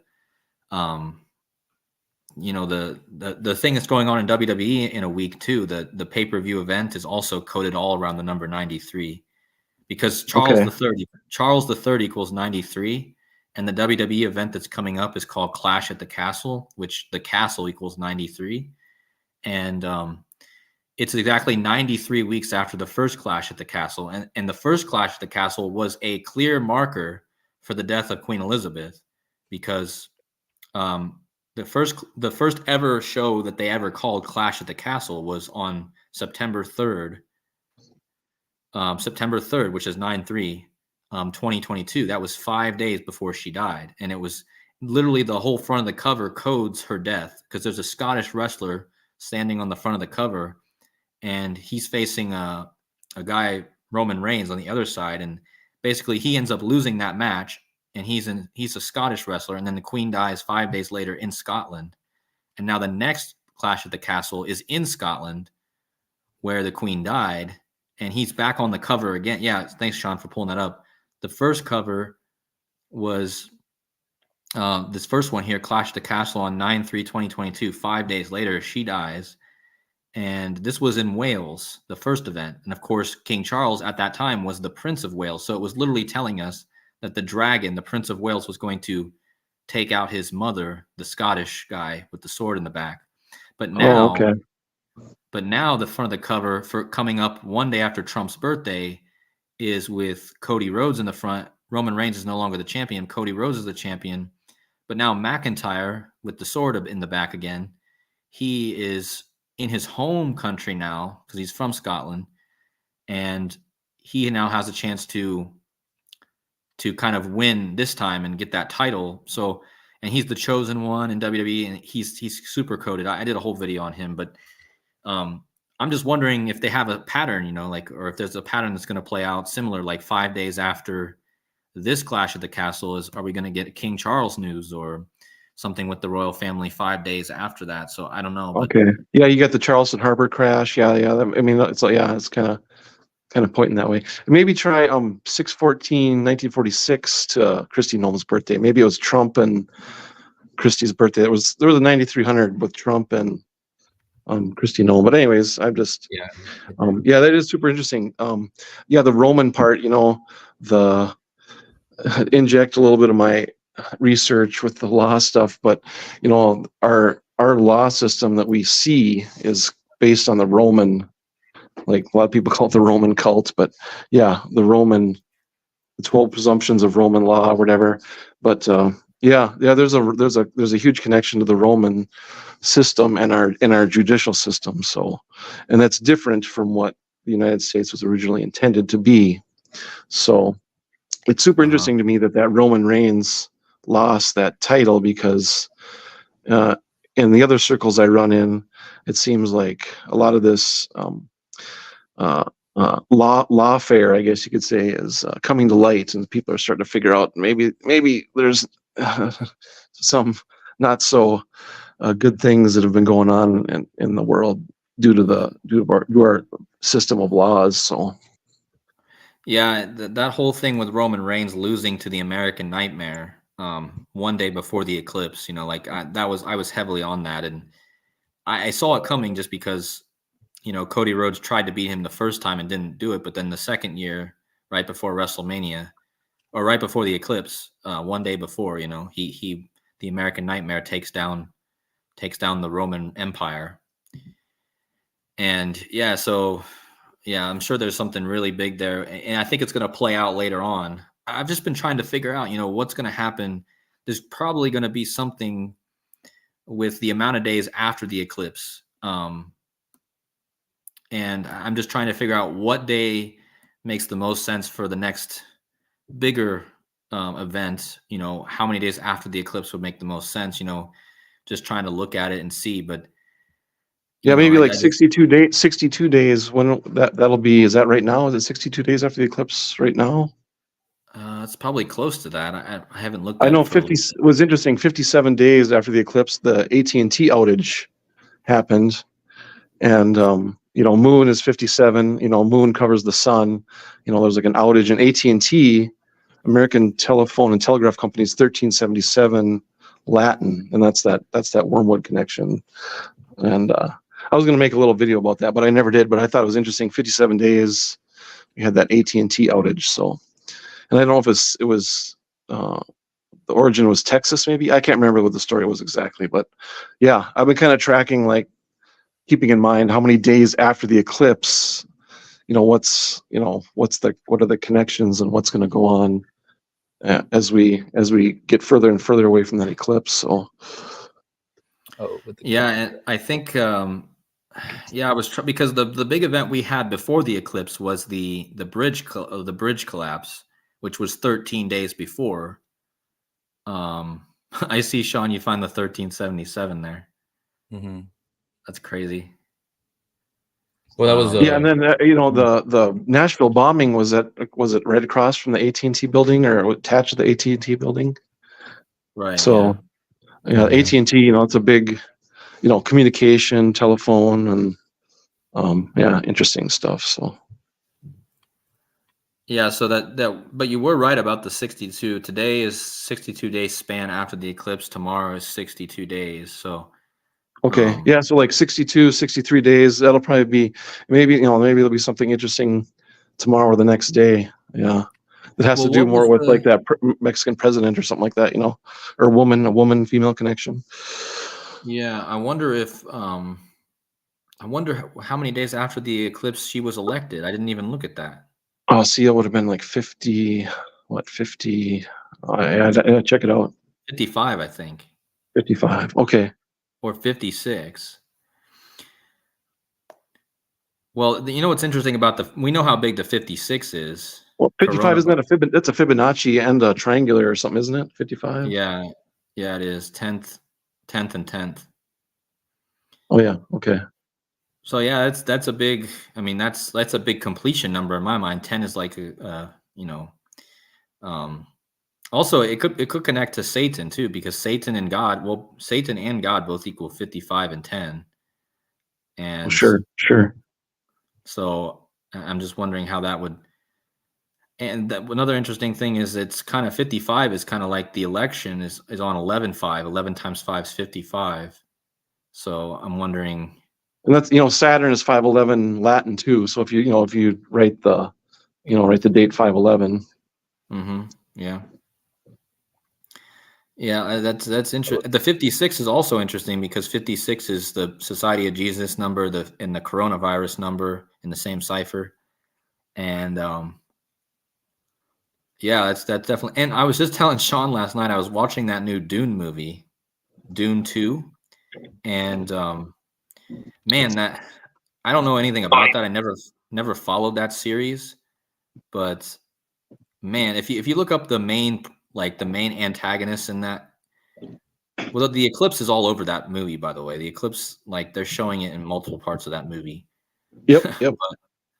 But what's interesting is the main antagonist group in that movie is called the Bene Gesserit, Right. Yeah. And that equals 56 in the same cipher as coronavirus and Society of Jesus. And of course, that was the day that King Charles also was coronated on 5/6, and coronation equals 56 also. So I'm wondering how that connects. 56 days after the eclipse, she gets elected, right? So, and seven. I was wondering, did you think of a wormwood connection with this movie, like how they had the huge worm, like yeah, that's a good okay. point. So like, yeah, like in the first Dune movie, what is it? His name is Paul, I think. He's in his room, and there's like a mural on his wall, and it's a worm, and then the face of the worm is the sun. I don't know if you noticed that, but I think I made a screenshot of that, but I never put it on any of my videos or anything. But there's that sun connection I've made with Wormwood, and then in the second movie, he rides the worm, and then there's another movie coming out this year, Beetlejuice 2 is coming out, and then that has those have the worms too, and yeah, there's something to that, and yeah, someone had mentioned, because you know how also they have to, or like the urine of the worm is like poison. Yeah, right. It's like yeah. They drown the worm in the water, and then they extract the poison out. Yeah, I mean, it's like, to me, it was like, if you're familiar with the Wormwood, then it's like it played out exactly with the worm in that movie. Has anyone mentioned that worms equals Trump in all 4 ciphers? And oh, also, really? yeah, and worm, just the singular worm equals eclipse. Is it worms? Like, yeah, worms equals Trump in all 4 ciphers. I think it's all 4 ciphers. Yeah, in that movie Leave the World Behind, they're talking about a cyber attack, and they called it a email worm or something like that when they were talking about that, and they were talking about one of I think there was a meltdown in, what was it, what do they call it, 5 miles? What's the 5 Mile Island? I can't remember what it is in New York there, or whatever they call it, but they were mentioning the worm as connected to like a email cyber attack worm, and they were talking about like nuclear meltdowns in this one scene in that Leave the World Behind. So yeah, that worm stuff just keeps showing up this year, especially. And I was just gonna say there's a 1377 connection I found recently. I want to share. I'm still not fully sure how to make sense of it, but like with when you go from the day that Osama, when he took over Al Qaeda, and then when Trump became guilty, when they announced his verdict, that was 13,077 days. I missed that. Wow, that's crazy. I think I just found it today, but I mean, I know that you have the 8/11 with just the 8/11 date, and then I mean, I'm sure like you could probably think of how that makes sense, because I was like, obviously, like I see it, but yeah, I mean, if Trump and worms is all 4 ciphers matching, that's wild. And it's got the 88, and you just measured from the date 8/11, which is 88, and it's in the year 88. So, right. And the worms equals 88. Where did that go? So there's and also, if you just don't plural the worm, it has the eclipse connection. So if just worm equals eclipse, not in all the ciphers, but I think 2 ciphers, or it has the 69 and 39. So definitely interesting. I thought that was interesting. The 1377 is crazy from that. Wait, what was that day you measured from though, Sean? The 8/11? I didn't catch that. This is when Osama bin Laden like took over Al Qaeda. Oh, and he's kind of in like the desert, like the worm. Yeah. Because the whole premise of the Dune movie is like he leads a jihad.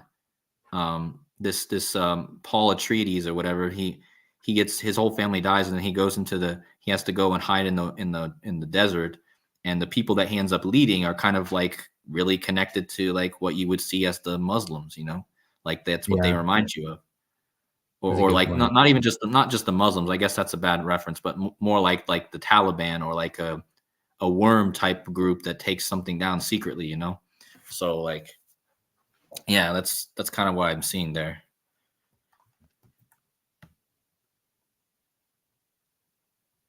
Yeah, I don't know if you've ever looked, but like Osama bin Laden, the birthday that they show us, I think it's 3/10/57, to the beginning of construction of the Twin Towers.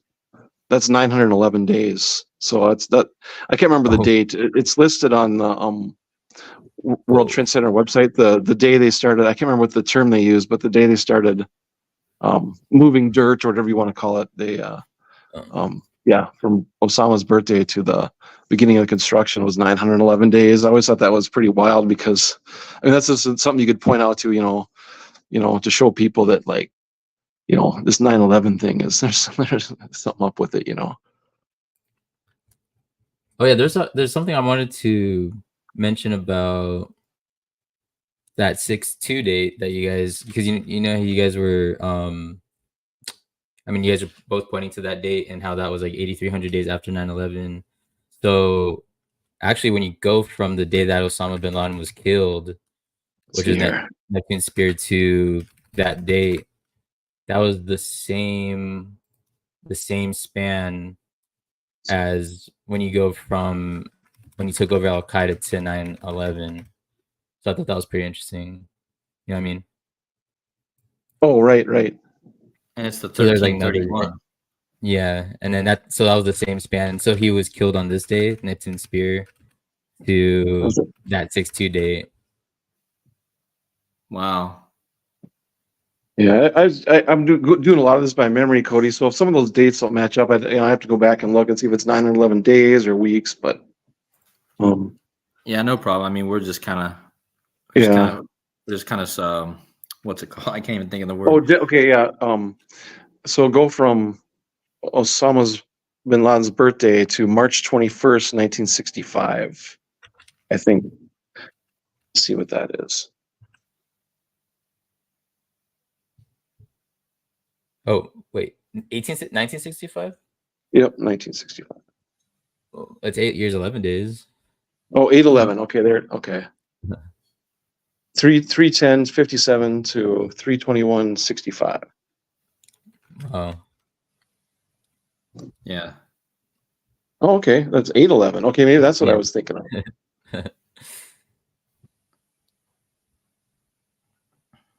That would connect with I mean, now that I'm just really thinking about it, this Dune movie is like making me think of of Osama bin Laden as kind of like people living in the desert in the sand, worms. Like I'm kind of just really.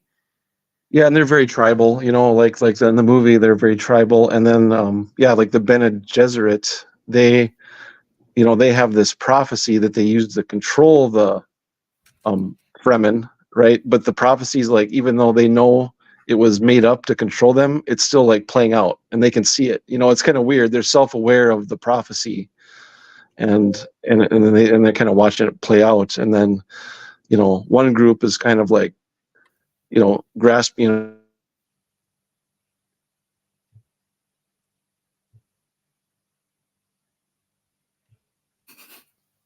Losing connection. Can you hear me, Sean? I can hear you. Yeah, I can hear you. 7, if I don't know if you can hear us, but it seems like your thing cut out a bit. Well, that sucks. I know. That's been an amazing stream. Yeah, guys, I just wanted to thank every single one of you in the chat. You guys are all writing amazing comments. Also, I'm trying to put all your comments up on the screen as they're going by, and thank you guys so much for sticking around. And yeah, guys, make sure you go subscribe to Seven's channel. I'll type it in the chat, and then Sean's channel as well. But I need to remember to put all these channels in my comments this time. But I'll have everyone's channels in the end of the video in the comments. So I can go to his channel right now. Here's his channel. Yeah. Okay. Yeah. So yeah, this is Seven's channel. Make sure you guys go subscribe. He only has 2.81. Let's get him to 3K, guys. Let's get him to 3K. He deserves that. He deserves that and more. So, and then Sean, bring up your channel. Okay.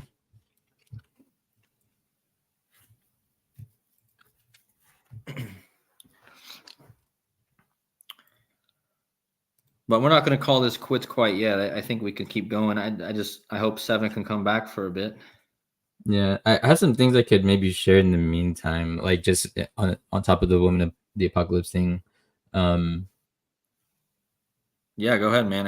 You didn't really get to share much of your stuff, so.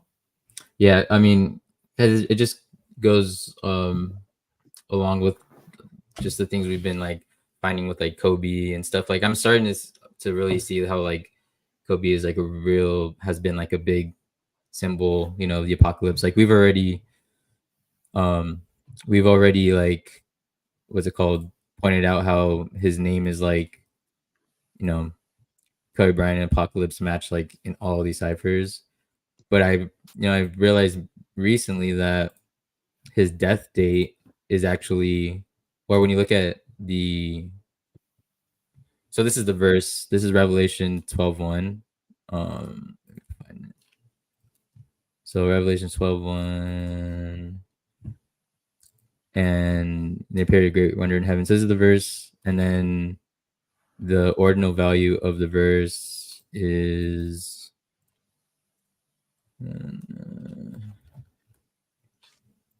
it's 12:1262. So that basically matches the date that he died. You know what I mean? Because he died on 126:20. So 1262, 1262. You know what I mean? Perfect. And then he has like, you know, we were pointing out like how his highest scoring game was, you know, so tied to Venus, and then this Venus transit, like what this verse is about, and so it's just so obvious that there's something so tied to him and the apocalypse. Yeah. And even his wife, I can't remember what I found, but his wife Vanessa or whatever, she has huge ties to Venus as well. Yeah, and then the Woman of the Apocalypse is 1341, and that's so tied to him and Gianna, because Gianna was 13, he was 41 when they crashed, and 13 is the 41st prime, and so it's just obvious. But yeah, I was looking at that measurement. I had made a measurement earlier today that was 1341 something. I think it was to like, I was measuring something to June 11th, and it was like 13 years and 41 days or something. yeah. That's interesting. Oh, and I saw that seven came back in 7. I was wondering if you've ever did you ever notice how you know, like how Revelation 22:21, which I've learned a lot from you, is like final verse of the Bible, and that actually connects to Kobe and Gianna too, because 22:21 is 13:41 minutes. Did you ever notice that? I think I watched the video you pointed that out. Yeah. Did I must have got kicked out there or something? Yeah, you cut out, or you lost connection or something. Yeah, it was right at 2:55. That was kind of interesting. Oh my goodness. Wow. Yeah. Anyways, no, I did see that 22221, right? And that's, what is that? That's a prime, and I can't remember. Is that the? Oh, it's the 331st prime. I was gonna bring that up because, you know, when you're talking about Obama, like when you go from Obama's birth to that Pluto, I mean, it's like a span, I guess, of 330 weeks in one day, like 331, and that's what you're just saying. Like the 331st prime is 2221, and I guess if people aren't aware, like what we're referring to, Revelation 22:21 is the final verse of the Bible, the whole Bible, but that ties into I guess something else. Seven, I don't know if did you ever notice this span, like when you go from the founding of the United States to Obama's birth? He was born exactly 2,221 months. Oh wow. Wow, crap. I did not know that. That's crazy. Yeah, that right there is huge. Where's Joseph at in the chat? Where's Joseph in the chat, man? Have you ever showed me that before? Yeah, I think I have. Okay, yeah, I think you have too, but I just forgot about it. But that is huge. That to me is huge. I don't know, but yeah, I mean, what are the sheer odds of that? And then he happens to be like one of the most renowned people, and you can't deny like all the connections that Joseph has found like on a daily basis with news stories connecting to Obama, and like you no, really can't deny it. it. No, you can't deny it. Yeah, and then he's all over it. Yeah, and then I guess just to add on to that, like 7, like that date of Hebrew creation that I've picked up from you. How's I guess I'll look it up. The year of Hebrew creation, 3761 BC. Oh, I guess it could just stay there. So yeah, like 3761 BC.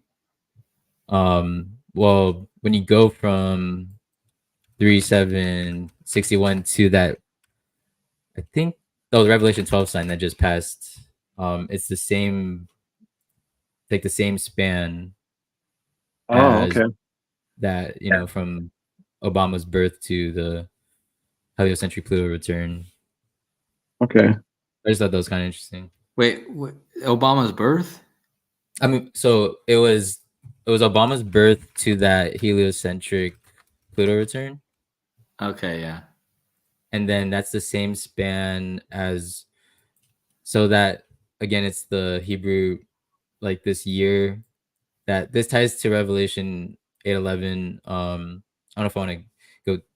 I won't look it up completely, but like 3761, or the prime factorization of or 37 times 61. That's a prime factorization of like this number 2,257, and to the time of 257 is 1,377 minutes into the day. So seven's like found how like this Hebrew year creation is really tied to Revelation 8:11 through the friggin' like Gematria. So it's just, that's even crazier. But yeah, so I just realized that the span from Obama's birth to that Pluto return is the same as when you go from 3761 to that Revelation 12 sign that just had, or the anniversary of the Revelation 12 sign. Mm-hmm. Yeah, I Yeah, just want to put that out. That's pretty insane, actually, because also the 33 is encoded in that too.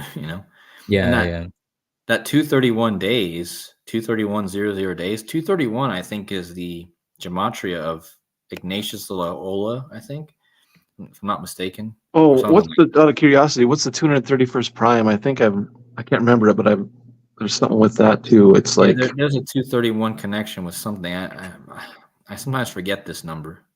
Oh, it's the 21st triangular number. Okay, Yeah. 21st triangular. Okay. 231st prime, 1453. Okay, yeah, there was something with that 231. That's a Hebrew. 231 pathways. There's a Hebrew. There's something with that 231 and another Hebrew religion connection too. So I think Ignatius of Loyola equals 231, the founder of the Jesuits, I think. Sorry, I just had to kill spider. I just had to kill spider, sorry. So what was I gonna say? Well, there's something pretty biblical about this number here too, 6389. It takes kind of a few steps, but it's not like too bad. So like 6389, that's the 833rd prime. And then when you look at this number 833, it's 7 times 7 times 17, and 7 7 17, that's the 979th prime, and 979, that's 11 times 89, which 1189, that's the total chapters in the Bible. So it's just interesting how there's like, I don't know, a lot of biblical connections with that time span. Oh, Casey says he's backstage. What's that? Casey says he's backstage. Oh, shoot. But yeah, I kind of always look out for this number because I remember I did some work just to find that like little chain that leads to the 1189. But just fun okay, fact. I see that Joseph Aquaviva said 231 days between Obama's birthday and the Guidestones. And the Guidestones are 231 inches tall, and the phrase on the Guidestones, maintain humanity under 500,000 in perpetual balance with nature equals 231. Yeah, that's. Wait, was it when they went down or when they were built? Opened, it says. So that'd be 3/22/1980, I think. Yeah, 3/22/1980 to Obama's birthday. I guess. 8/4. Birth? His actual birth? No, I think just his birthday. Just his anniversary of his birth that year, 1980. Oh, I see. Oh, what? Oh, that's. I mean, that's another number we like. But oh, after his birthday, after his birthday. So go the year before, 1979. 1979. Yeah. Okay. Hey guys, Oh yeah, 231 days is 33 weeks exactly. Too. Oh wow. Go ahead, Casey. Hey, yeah, I just want to complete my thought from way back. I was talking about Sirius and the 101 and how Sirius marks the rising of Sirius marks the annual flooding of the Nile, and you had the floods around the date of that Mexican election, and then also I noticed too that yesterday was Pat Sajak's last birthday. I mean, it was his last episode on the Wheel of Fortune. He turned 80 lunar years old, and we just entered the Millennium Lunation 302, and Barak in Hebrew Gematria is 302, and then Flight 302 crashed on the day that Donald Trump turned 302 Mercury years old, and then yesterday we had the astronaut that crashed in was it Washington State? Like I said, on the first full day of the 302 Millennium Lunation. So I just want to throw that out there. And yeah, this guy's whole thing is interesting, man. I don't know. I was looking into this guy, and I mean, what a story, right? He dies in a plane crash after being I know Joseph had a bit of a decode on that also, but yeah, I think there's something to this, especially with also the other rocket stuff that's going on right now. You had the two people that are in space right now on the Boeing, that 302 was also, the 302 Mercury result was the March 10th, 2019 crash, Ethiopian Airlines. And then there was also a crash on October 29th of 2018. That was the 302nd day of the year. And, both of those craft were Boeing 737s, right? So. Right. Yeah. So they were Boeing, and now you have this guy. Yeah, that's a good one. Boeing. If it's not headquartered in Seattle now, it was headquartered there. Casey, wait, so what equals 302 Gematria? Plane crash? Is that it? Is that what you said? No, that's not what I said. I do think plane crash does equal 302, but in Hebrew Gematria, Barak, which means lightning, has that 302 Gematria. And you can kind of tie it into the Revelation 12 stuff, because the 33rd pentagram starts around the time of what is it? Nowruz. It's called Nowruz, the Persian New Year, and they say that Muhammad ascended on a creature called a Barak, which is kind of similar to a Pegasus, and it's important to. That's why that date's important, because Venus is going into the constellation of Pegasus, I think on the 22nd of March of next year, and it'll be there for 3 days. Yeah, and what's interesting is I flew back to Germany on an airline called Pegasus. It's a Turkish airline, so watch out for that maybe. Oh, I think there was. I looked at a connection. Pegasus, their airline had a cyber attack. And if you go from that cyber attack, which it was I want to say it was 219.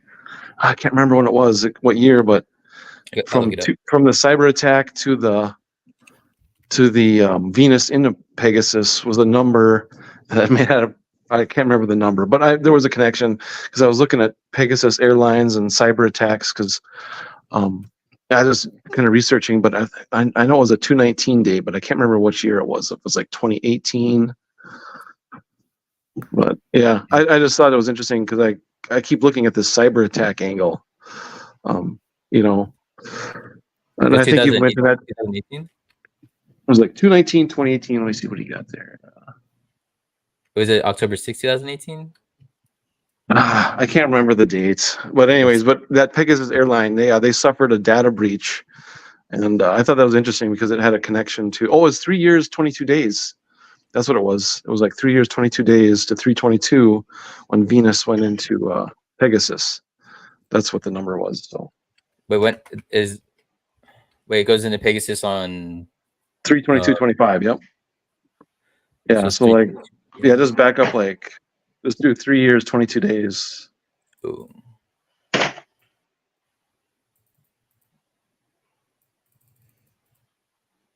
Yeah, maybe that. Yeah, 2/28. There you go. I think that was the date they gave for that cyber attack or data breach, whatever. But I thought that was interesting since the Pegasus was the date was 3/22. Oh yeah. You could probably find it. Sorry, Seven. I just want to address this in the chat. Conspiracin is saying error subscribing message when I tried. I don't know who she's trying to subscribe to. I don't know if it's you or Sean, but hopefully they're not blocking people from subscribing. Yeah. But yeah, if anyone's, I don't know why they'd be doing that, Conspiracin. I don't get it, but yeah, I just wanted to address that. Go ahead, guys. Sorry. I think we know why. Like, yeah. Like who knows? Who knows? But yeah, the Pegasus thing, I just know because I actually flew, to get to Turkey, I flew on Pegasus, and then to get back to Germany, I also flew. Yeah, I think there was. I got kind of an interesting synchronicity that I drive a white Hyundai Azera for a car, and Azera, I think in Arabic means steed, horse. So I think that's kind of funny because I drive a white horse. Yeah, the white horse. Yeah. Oh, that's a good point right now. Who's in the finals? Oh, their symbol's a white horse. And look at that, the journey to the seventh heaven. Oh yeah. Oh yeah, you were I was talking about this. Yeah. Because I was talking about this because all the 77s and Luka Doncic, he wears 77. And Journey to the Seventh Heaven is part of this Barak thing, huh? Well, then also think about how the 77 ties to all the Venus stuff with the anniversary of the Revelation 12 sign, and then the magic square of Venus is 7x7. Oh yeah, that's probably one of the other big connections here that I didn't even mention with the set. I totally forgot the magic square was 7x7. Yeah, it lines up with like this all this divine feminine stuff. Yeah. Mm-hmm. And the 77, I showed in that one video how it's all connected with that, but like I was looking at the seventh heaven because I was thinking of the 77s and how I guess a lot of the religions, they say that the seventh heaven up is like the highest heaven or something like that. And so it'd be like 7 sevens, so I keep thinking about that. And there's that show, that you bringing up here. I find it funny. It had 11 seasons, and Kyrie Irving and Luka Doncic right now we're 77 and 11. Mm-hmm. But yeah, I might have to look more into that if I get time. All that seventh heaven and Pegasus and but Dr. Savage says the Pegasus Project. I'll have to look into that too. What were you gonna say, Sean? What was I gonna say? Oh, I guess going back to that 302, how he was talking about how that connected to like the plane crash stuff. I thought that was interesting because when you look at how 302 breaks down to 2 times 151. Where is it? squares. Let me see. Just pull the squares. Yeah, so Kobe being Bryant equals to 151. And then, yeah, 302 is 2 times 151. And I kind of already lost track with what Casey was, all the stuff that Casey was saying that it was flight 302. It was the flight 302 crash. Is that what he was saying? Yeah, there was a flight 302. Yeah, Ethiopian flight 302 crashed on March 10th of 2019, and Donald Trump, he turned exactly 302 Mercury years old that day, and then they're having issues with the 737 Max. And the first crash was on the 302nd day of 2018. On the 302nd day? Yeah, October 29th of 2018. Oh yeah, March 10th is that's that Osama bin Laden birthday too. Yeah. Oh, that's a good point. Oh my god. Hey, it's like a 103 Mercury 103. So. Right. Yep.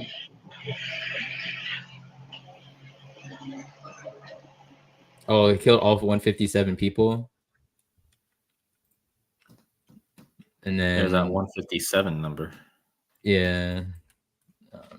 It's without 157. He has a lot of connections to these like crashes. Yeah, I mean that's. I don't know. I was gonna say something about that. The plane crash yesterday or whatever with that guy.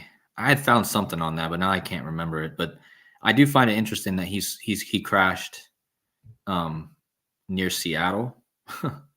And you know how Jurassic has been talking about June 11th in Seattle, and we're just a few days out, and now we have a guy crashing, and he took the Earthrise, which also reminds me of like Rising, like the Beast Rising, like Earthrise. Yeah. Was his name Bill or William or something?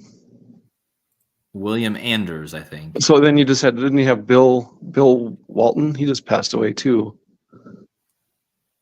Oh yeah. Mm-hmm. And then I remember in another video, Cody, you mentioned Bill Russell. Like all these Bill guys are. Yeah. Well, there is so much like connections with that name, William and Bill, and like because there's so many, like you have Bill Gates, you know, you have Prince William right now, you have like all these connections. But another thing I found, I just wanted to mention real fast because he mentioned Walton. Well, I just saw today on the news there was 3 shark attacks in Walton County, Florida, and one of them was at Seacrest Beach. And we just had Ryan Seacrest. We just had Ryan Seacrest take over as but we just had Bill Walton die, and we just had Ryan Seacrest take over as the host of Wheel of Fortune. So I thought that was interesting. Well, yeah, and also that also because of 3-2 again. Also because of the Wheel of Fortune theme, like how he Walton was on the Celtics with the Clovers, and then the Wheel of Fortune. Yeah, mm-hmm. Yeah, that's what I was thinking. Is like it seems odd that you'd have 3 people injured in 2 shark attacks. 3-2 again, like kind of like the 302 we were just talking about. Yeah, and Vanna White, she was in a movie I think in the 80s called Aphrodite. So there's a Venus connection with Vanna White. And yeah, I bet you there's in the Chinese astrology, Venus is called the Great White. The morning star Venus is called the Great White. Oh yeah. Oh wow. Yeah, that might. Oh wait, so this was the same day. This was the same day as. Oh, this was the same day as the last episode, right? I think. Oh wow, that's crazy. Oh yeah, so like a shark, a great white shark, yeah. And look at the white I wanted to throw out there. The white. Go ahead. Something I was going to throw out there is like how the lunar calendar is so important to Islam. Like they have a pure lunar calendar, and yesterday was the first day of the month of. Let me look at it. I just had it pulled up. It's the month that they do the Hajj. It's called do al-Hijjah. And what the Hajj is, if you don't know, it's the pilgrimage. It's considered one of the 5 pillars of Islam. And so they take a pilgrimage to Mecca, and they make 7 circles around the Kaaba. So, and it's a counterclockwise direction. And if you ever watch the Wheel of Fortune, you know the wheel spins in a counterclockwise direction. Oh wow! Wow. So I think maybe Okay, so this is Pat crazy Sajak. here because Yeah. this is going Sorry, on. go ahead, Cody. No, I was just thinking this is crazy for me because it starts on Trump's birthday and it goes to my birthday. And then and what's interesting too is that Clash at the Castle is right in one day after that starts. And I told you guys that whole Clash at the Castle thing is connected to Saturn. And of course the cube is all connected to Saturn too. So there's probably a huge this is interesting. I didn't even know about this. I didn't need to look into that. That was so good. What's that equal in Gematria? Hajj.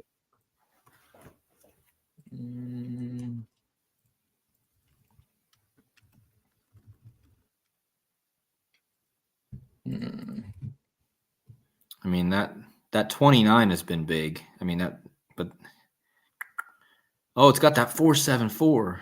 Oh wow! I saw also talking about that number.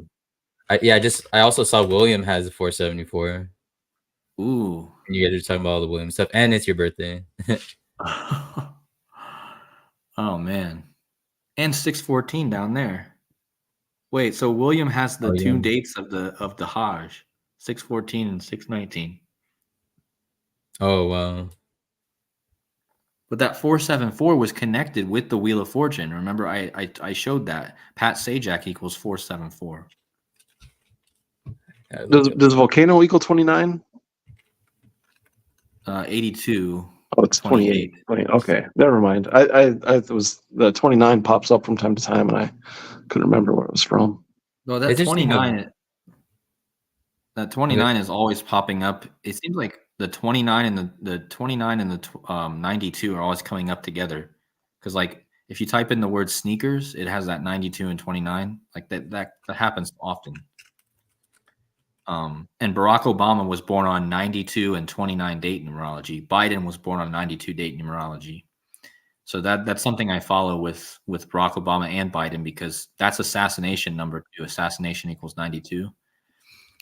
And I just wonder how that will play out with those. Oh, assassination equals 611. I didn't know that. Huh. Interesting. I wonder if that's going to play into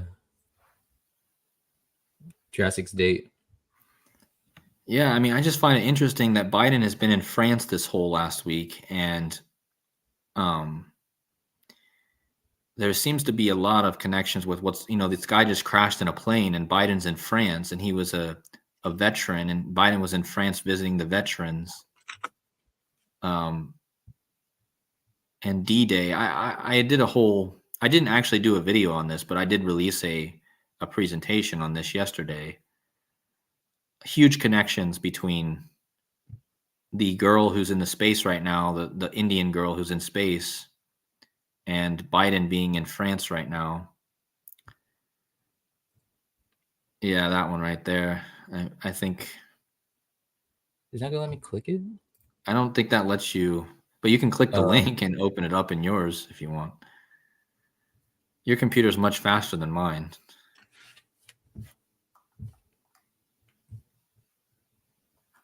Hold on a second. Yeah, I thought this was crazy. Yeah, so yesterday had a perfect alignment with the RFK assassination and the D-Day. You see?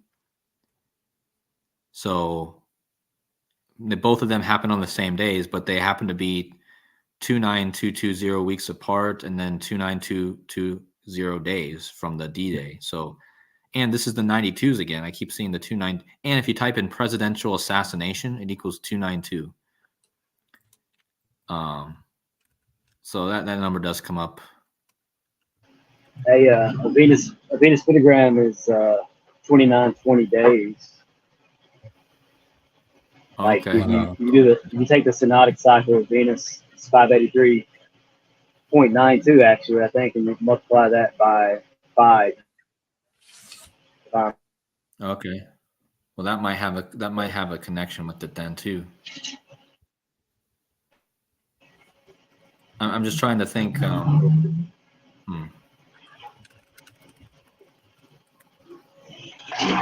Yeah, I thought this was pretty interesting. Like I don't know if there's not a lot of things that equals 666 in satanic, right? Yeah, I mean, not too many. That is interesting.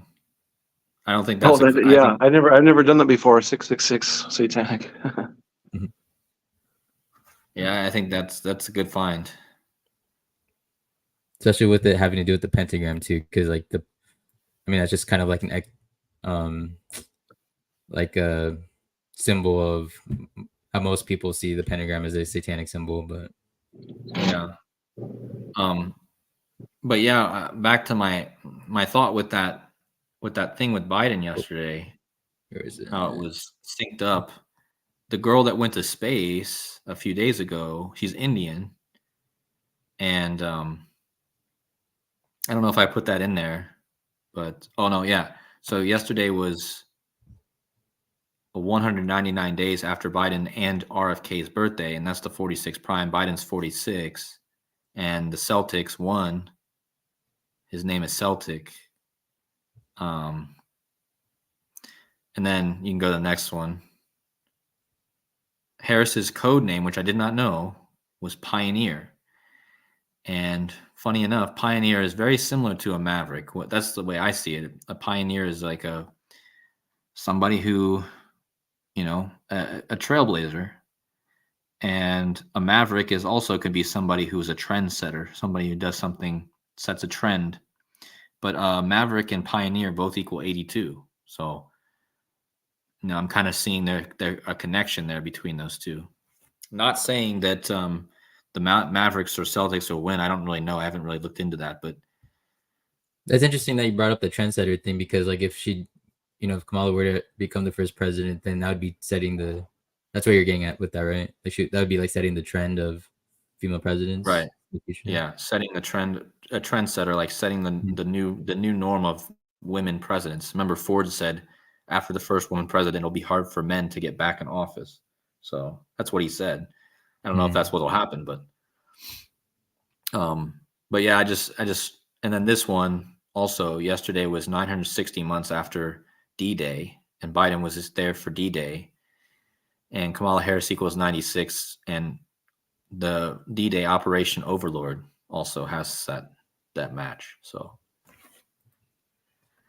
and then this girl, like I said, she went into space at 10:52, which is like 1:52. It's just like, come on now. Well, I just picked that random time. But yeah, so 1:52 is female president Kamala Devi Harris. But just notice that her name, Sunita Lynn Williams, matches Kamala Devi Harris in 2 out of 4 ciphers. And she's Indian and she's Slovenian. And right now, the guy who's in the Mavericks series, he's Slovenian. So there's a huge connection between Doncic and also Kamala with this woman. Melania is Slovenian, isn't she? Yeah, she is too, I think. Yeah. That's interesting. That's kind of interesting because it's like, I mean, I know it's a different position, but it's like, she's like Melania being the first lady, and then maybe that's like kind of inferring first lady president, something like that. Right. And I think first lady of the United States or something like that has a 152. You don't have to look it up, but I think there's also a connection with the title. I think the official title of first lady has that 152 also, like all this other female president stuff. Yeah, the 811 is the 152nd position of pi. I always thought that was interesting. Yeah, I saw that in your video today. It's funny you mentioned that. I was watching your Kamala video on 811, and I saw you mention that. I was like, oh man, that makes a lot of sense now. And my full name in Gematria is 152 as well. Oh, really? Yeah, what's also interesting about the numbers 15 too is when you're figuring the golden ratio, it's like it's the numbers. I can't. It's like the formula of how you figure the golden ratio is like 1/5 divided by 2 or something like that. I don't remember what it is now, but it's also got like a 152 connection. Okay, Seven, I don't know if you've ever thought about this too with 152, but especially the way that it's the Gematria is formatted now. It gives you that 2319, like, because it used to be 2 by 2 by 2 times 2 times 2, right? Yeah. So, but that's interesting. The 2319. Yep. Yeah, Obama. I did that one. That's one of my other favorite videos that I did. The 2319 video. Obama's in there, and I can't remember what it is. There's a 2319 with Obama, but I can't remember it right off the top of my head right now. Yeah, no, I really like that 2319 as well, because it has a lot to do with the 222. Because Cody's been really into like the 222, and like Joseph has been on that for like a long time. But like the time of 2319 is 1399 minutes, and that's the 222nd prime. Wasn't there a movie called 222 or something like that? Let's see. I can't remember. Maybe I'm. Was it like a scary movie? Oh yeah, that was about an air traffic controller, right? Yeah, I think you found that, or you told me about that. Yeah, and there's like a star in constellation, the triangle constellation, whatever that's called. Yeah, it's like connected to the stars. And they a lot of the movies filmed in Grand Central Station. And think about Grand Central Station. The ceiling they have constellations on the ceiling, and of course, Rambo talks a lot about how Mercury sits on top of the god Mercury. He sits on top of Grand Central Station.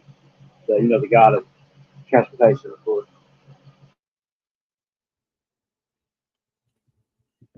Would you be okay with writing that back in the chat? Because that sounds really really fire, but I think your connection is a little bit sketchy. But yeah, I want to keep that.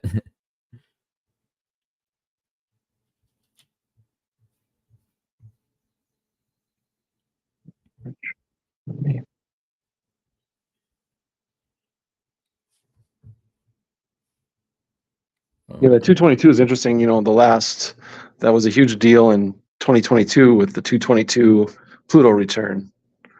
There's another Pluto connection there with that 222. Yeah. And then it's 983 days from 222.22 to 11.1, and that 93 or 983 166 prime. That showed up in that death of Steve Harwell from Smash Mouth, and then it showed up with Tupac and his investigation.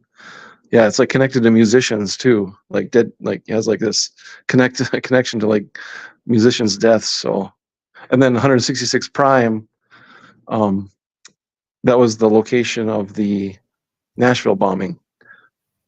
Was the address was 166.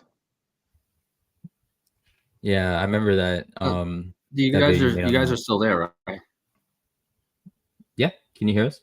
Oh shoot! I almost made a mistake there. I was gone for a minute because my computer was like one little tick of a % away from dying, so I would have lost probably the whole stream. So luckily I was able to get it plugged in. But yeah, so you guys are talking about the 166. I think Twin Towers equals 166. And there's a lot of things that are interesting with that number, and also, also there's something I found with the connection with the Pope and this thing with Scheinbaum. So the date she was elected was 168 days after the Pope's birthday, right? So if you go from Pope Francis' birthday, 12/17, 2023, right? 2023 to 6/2. And that 168 is interesting, right? Because 168 is Queen Elizabeth II, which that was her anniversary of her coronation. And but the 168 Yeah, there it is. And Vladimir Putin also equals 168. But so the fact that it was 168 days after the Pope's birthday, I think is interesting because remember how WWE was giving the date for the massacre? Remember how the last post they made was a massacre is coming? Yeah. The date they give for that is the 168 day of the year.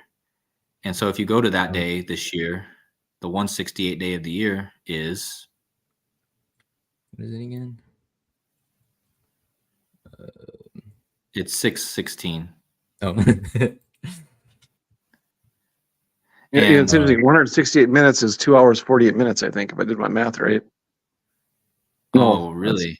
Okay. Right. Yeah, so 6/16 is the 168 day of the year this year. And 6/16 is like 166 if you write it backwards also. That's also why I'm bringing this up. Yeah, that's a good connection. I thought I just saw that 1008 too.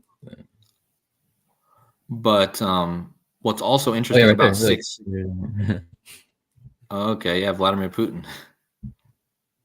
What's also interesting about 6/16 is if you go from Revelation 12:1, like December 12 or December 1st, when she was supposed to be inaugurated, to that 6/16 date. I don't know. I guess you changed the calculator you were on because I think I went to a different page, my bad. Yeah, so get rid of the day. You see? So it was 168 days after the Pope's birthday that she was elected, and the 168 is connected to 168 days before when she was supposed to originally take office. So I'm wondering how that connects. Just a thought. Yeah. Also, you know what's interesting about that date, 12/1? That's Crowley's birthday or death date. Oh, yeah. So she was originally supposed to be inaugurated on Crowley's death date. And again, I'm still working on a bunch of info on Crowley, but I think he has huge connections. Yeah, I was thinking about because just on top of the ciphers too, but I was also thinking about this connection with like the Babylon workings, that was the whole rituals that he was known for, trying to incarnate the mystery Babylon or whatever, and then Women of Apocalypse also equals 13 and 2. Yeah, that's a really good point. You know that reminds, that's a really good point. I mean, remember what we found about Trump, and what was it that we found about Trump and the letter that he was writing to that guy? I need to do a video on that, man. There was like one of his friends that he wrote a letter saying that I guess Jack Parsons and L. Ron Hubbard, they were producing a moon child on that day, and the date was written on the day of his birth, June 14th, 1946. Right, and then there was a huge Gematria connection we found. I just can't remember it right now. Oh yeah, we'll have to watch the video again. Hey guys. What's up? Hey, I want to throw out some 616s and 166 real fast. If you can hear me. Yeah, go ahead. Go ahead, yeah. So JFK, you can type that out. JFK is 616 in the Latin cipher. Interesting. Donald Trump, he started his campaign on 616 in 2015. And that's also Tupac's birthday is 616. And then with the 166s, I kind of have like some syncs with 166 because the Nashville bombing, it was at 166 Second Avenue, and it was 166 days before my birthday. And I was also born exactly 983 weeks after construction of the World Trade Center began. That's 166 prime, and something Seven talks about a lot is how Jesus is in the Bible 983 times, and again, that's 166 prime number. That's crazy. And I think too, like I don't remember. I always forget there was a synchronicity with the lead singer of Smash Mouth's death and 166, but I forget. I always forget what that was. Yeah, I was just going to throw that out there. Yeah, He died. interesting. He died. 983 days after the Nashville bombing.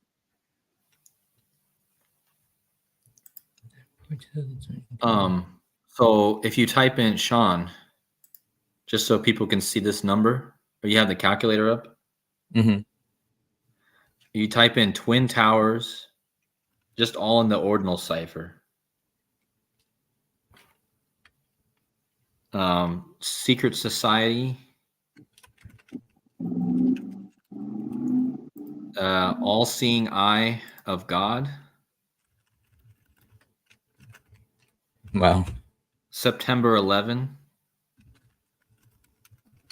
Oh wait, like with it like that? Oh yeah.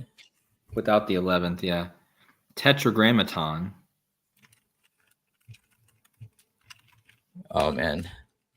Annuit Copetus, which is I don't think on the money. Oh gosh. Oh, are they written in the chat? I'm gonna spell these wrong. God, I'm embarrassed right now. ANNUIT COEPTIS. Wait. Oh, COEPTIES. Co. Oh, co. Wait. Co. COEP. Oh, without the E there. Wait, without the E, right? There we go. Sorry. Yeah. And also type in what was the other one? Shoot. That was another big one I need to put in there. One World Order. Wow. And the last two, okay, the last two, the White House and the Book of the Law. Type in those two also.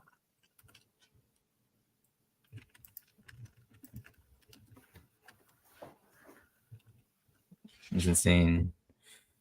So a lot of big connections with that number. If you just look up just those. Jeez. Of course, that's 616 is the alternate beast number too. They say. Yeah. Yeah, I mean that's another point about it too. And you know what? Last year on 616, they released that movie called Elemental, and that was the movie that had the two cryptocurrency characters in it. It had the it was the characters was Wade Ripple and Ember Lumen, and those are the two X cryptocurrencies, XLM Lumens and Ripple XRP. They released that movie last year on 616. So I thought that might be like I don't know if I heard this from Adam the Illusion.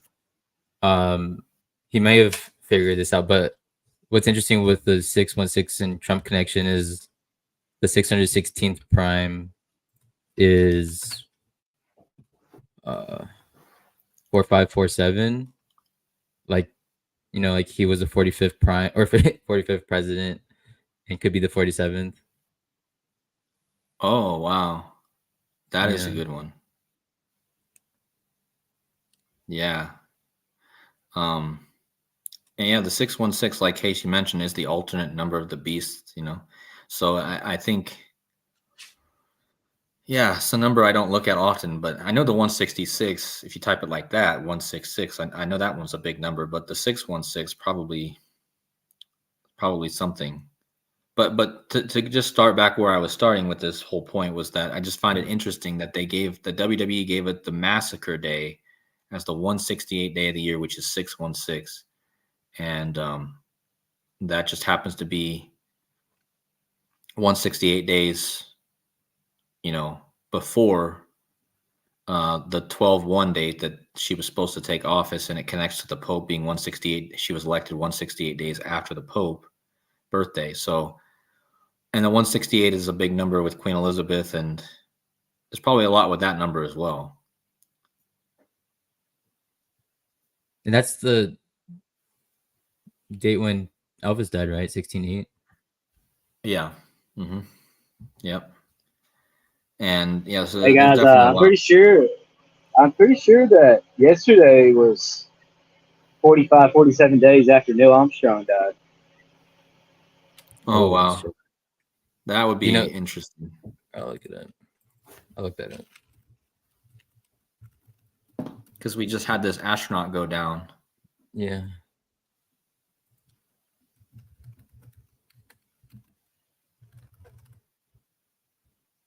Wait. I'm seeing that he died on 8/25. Is that right? Neil Armstrong? Do you have the right year? Yeah, you got the right year. Maybe it's not. Maybe it's different.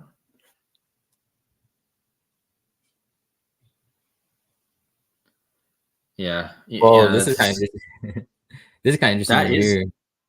That is interesting. 6:15. Oh no, I was looking at a different thing. Oh, the 6:15, right?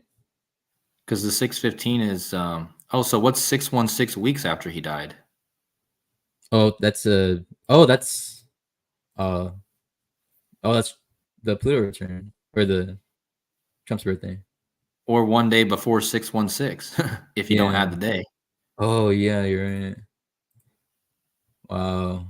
And that'd be 6:15, which yesterday was 6:15 weeks. Right. I mean, there's definitely something to that, I think. What's the chance of that? Seems to line up with the 616 we were just talking about. Yeah. I was looking at this like because this has to do with 11411. That's the 1377 prime. Okay. Well, in 615, you know what's interesting about 615 is that's Cooper Kupp's birthday.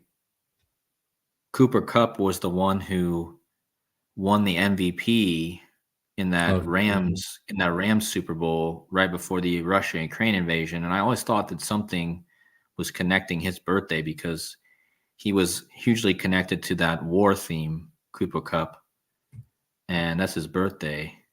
So yeah, I mean, it is interesting also that Clash at the Castle is that day also, one day before the 616. Yeah. 615 is the Nashville area code. Oh wow. Yeah, it is. I lived there for a while. 615.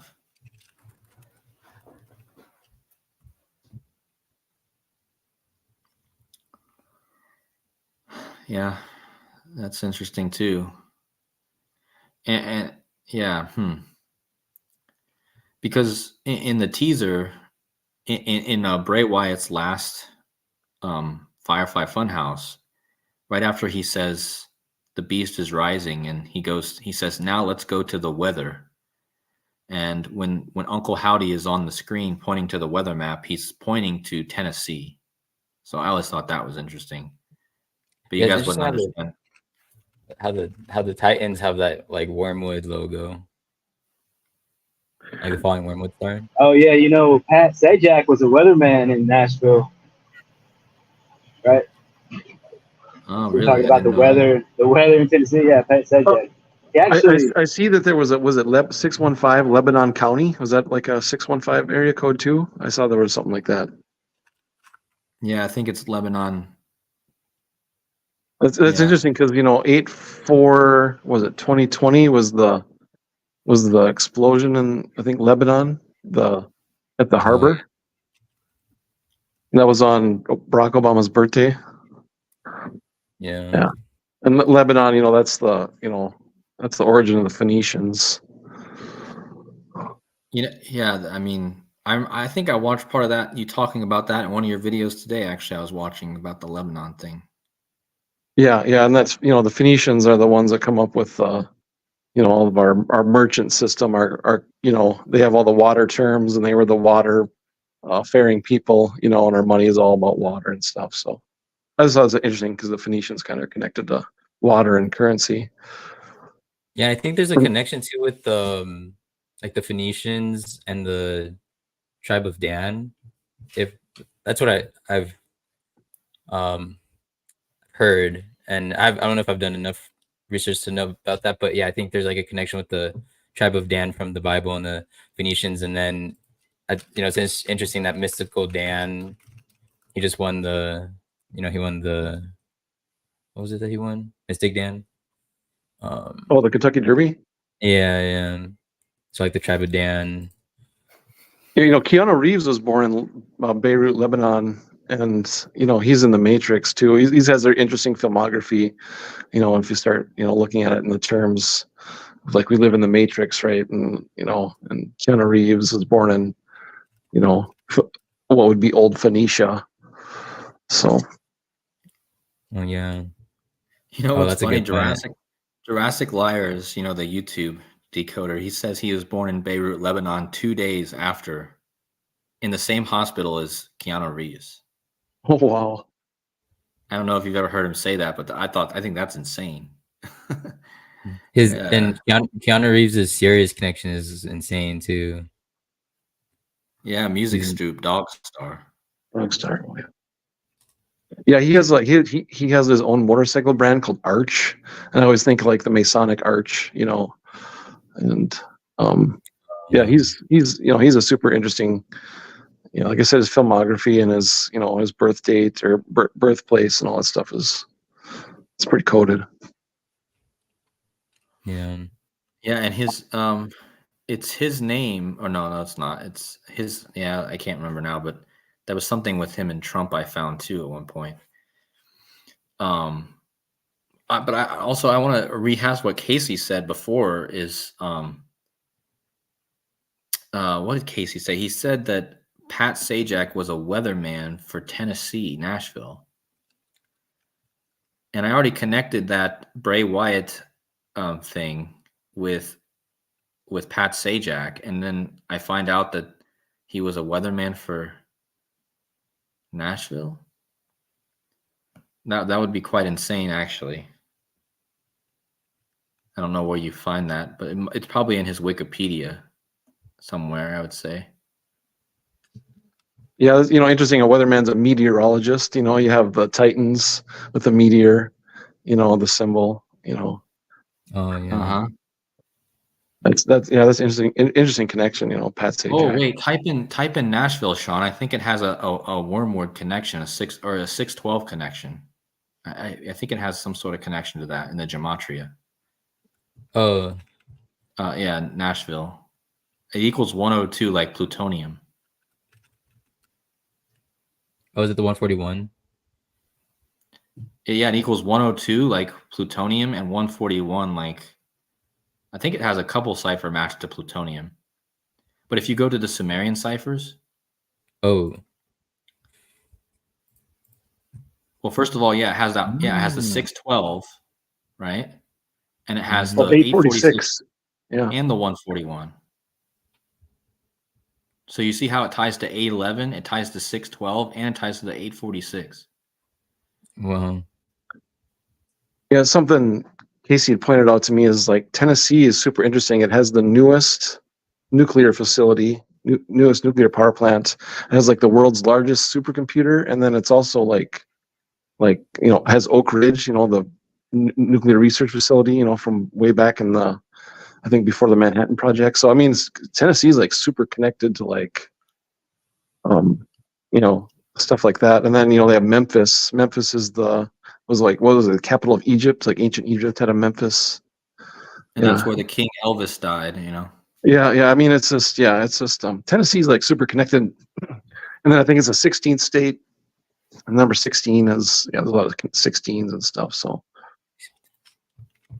Oh, do you know the Tennessee Titans actually equals 222 also? So they have that connection, and they had King Henry as the running back for their team also. That was such an Elvis connection. Like it was so insane what they did with that. The Tennessee Titans had King Henry as their running back and a guy named Levis as their quarterback in the same backfield last year. So think about that. They have the King Henry, like King Elvis, and then the guy's last name that was playing quarterback was Levis, which is literally the anagram of Elvis. Wow. So, but Derrick I think Henry. one of them is, I think he playing for a different team. Yeah, he moved to Baltimore now. Interesting. But he wore number 22 also, and Elvis equals 22. So King Henry wears 22, and Elvis equals 22. And obviously that's in the same state that Elvis died, you know. But yeah, Elvis has that exact gematria to reset and water. Oh, and I forgot to tell you guys, the very beginning of that movie, the very beginning of the movie Sneakers, guess what you see, man? They literally say, like, the very first word you see when the movie starts is something like, the turnip cures Elvis. What? Type in the turnip cures Elvis Like in here, like in Google. in the calculator. Turnip, like the food. Vegetable, yeah. The I think you have to put the word the, yeah. Cures Elvis. Okay, now type in Universal Pictures. I think it's this. I think it's this.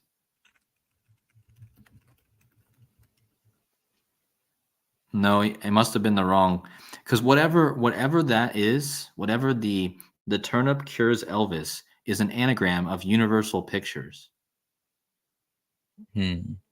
So it equals the same. It's kind of interesting. This is interesting though, because Universal Pictures is 822, and wait, there's a connection with Elvis and 822, right?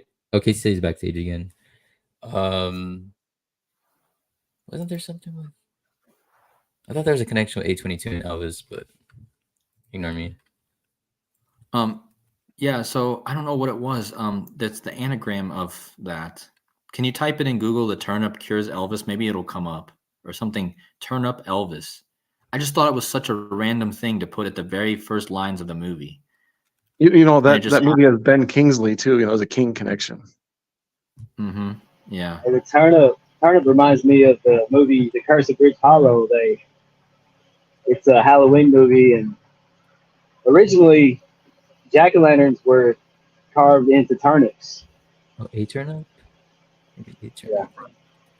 So maybe there's a Halloween connection. Yeah, that's it. That's it. So if you just put that in the calculator and show them, you see, a turnip cures Elvis is the first word you see in that movie. Whoa. Wow. And that just makes me think about like oh my like God. a turnip, yeah. Because it's an anagram, so it's going to equal all the ciphers. Oh, so that's why they that's put it what there. you mean. But just think about the connection here. You have Elvis, and then you have Universal, almost saying like he's the king of the universe. That's kind of what I'm getting from it.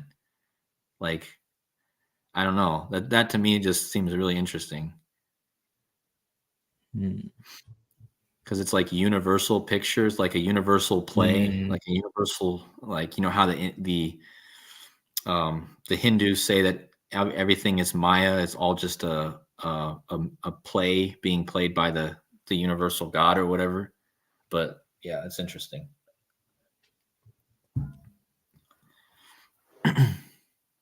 Yeah, illusion, right? The Brahman, right? But yeah, I just thought I'd say that because I just thought that was really random. When I was watching that, I was like, what the heck? Oh, that's it. Yeah, I know what you mean. So yeah, even in like the definition of universal spirit. Right. Yep.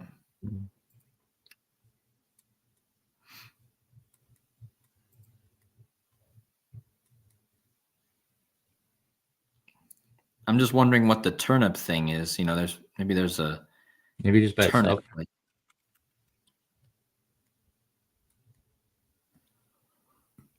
I think turnip equals Tom Brady. That's a bit interesting because Tom Brady was born just days before Elvis died. That's interesting because there's a twin connection with that because Elvis was a twin. Tom means twin. Yeah, because Tom Brady was born was born literally what was it like 13 days before Elvis died. Oh, that's right. So,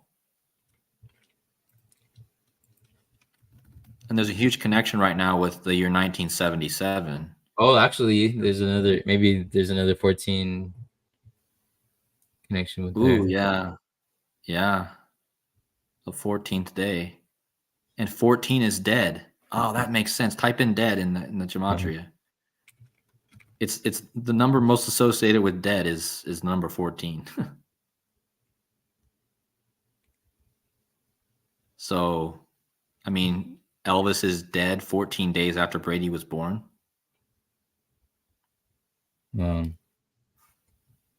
then I like how I think Seven, you were mentioning the symbolism with the roast, how it's like the roast was all about like demeaning his like character, like just like it was all about just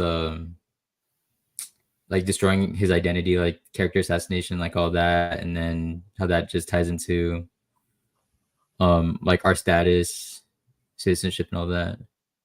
Yeah. It was interesting. The roast. Yeah, they kind of emasculated him. And then I was going to say too. You mentioned 1977. That was the year Star Wars came out.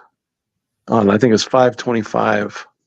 But really? 846 days before 9/11 was the release of the Phantom Menace. So, and that that started with the whole beginning of the movie was about the Trade Federation, and then 846 days later, the 9/11 World Trade Centers came down. So, yeah, I thought that was interesting when you mentioned 1977, that Star Wars connection. Wow. Oh, 121. 121 weeks. Oh, crazy. That is crazy. Also, that might connect to what's going on right now. They've just released a new Star Wars series called The Acolyte. Yeah, and that's like 5/19. That's that date too. It's an anniversary date for that president. This is interesting because this has a 322 connection because I think that's when you look at 322. Whoops. Yeah, 2 times 7, 23. 2, 7, 23. This is also when LeBron became like the highest leading scorer in 2, 7, 23. With all the 38 symbolism, so maybe more 38 connections. Hey, Sean, do me a favor and type in The Acolyte. Oh gosh, we need to. ACO. Oh, okay, I got it. ACO. Or The Acolyte? Or type it in Google. Oh. Or you can type it in Gematria. It also equals World War in multiple ciphers, but. Okay, so this movie is about twins. Oh, wow. This show is about twin. So there's a huge connection here, I'm sure. I need to look more into this. This just came out, Star Wars. But I see it has horrible ratings.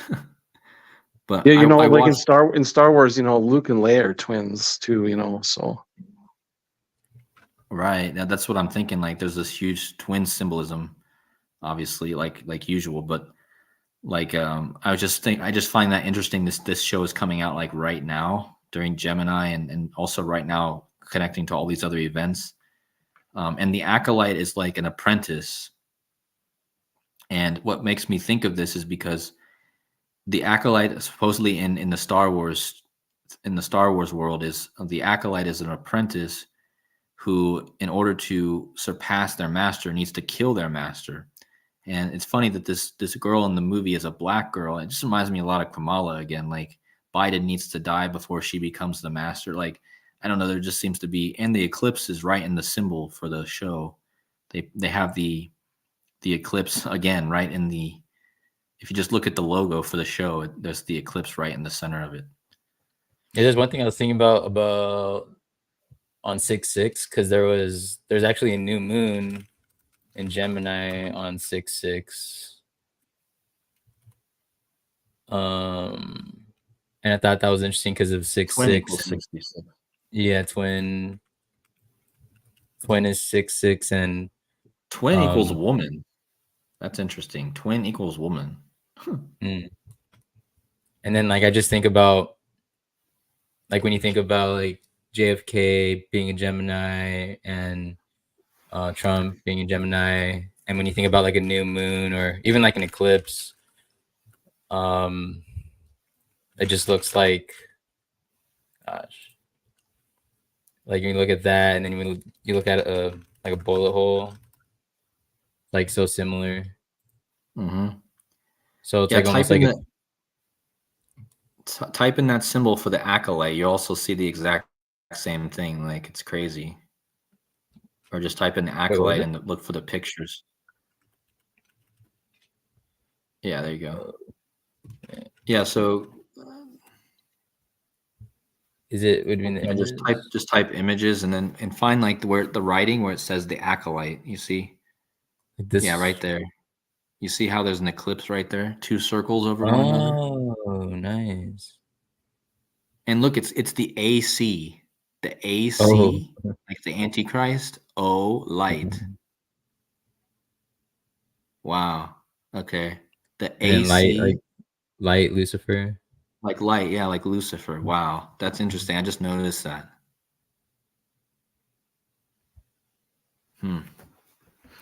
Yeah. I have to look more into this show. Yeah.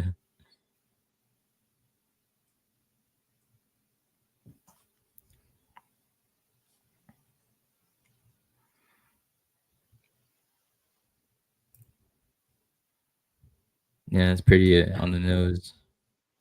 Yep. And it's just the AC in front of it is just like pretty obvious. Yeah.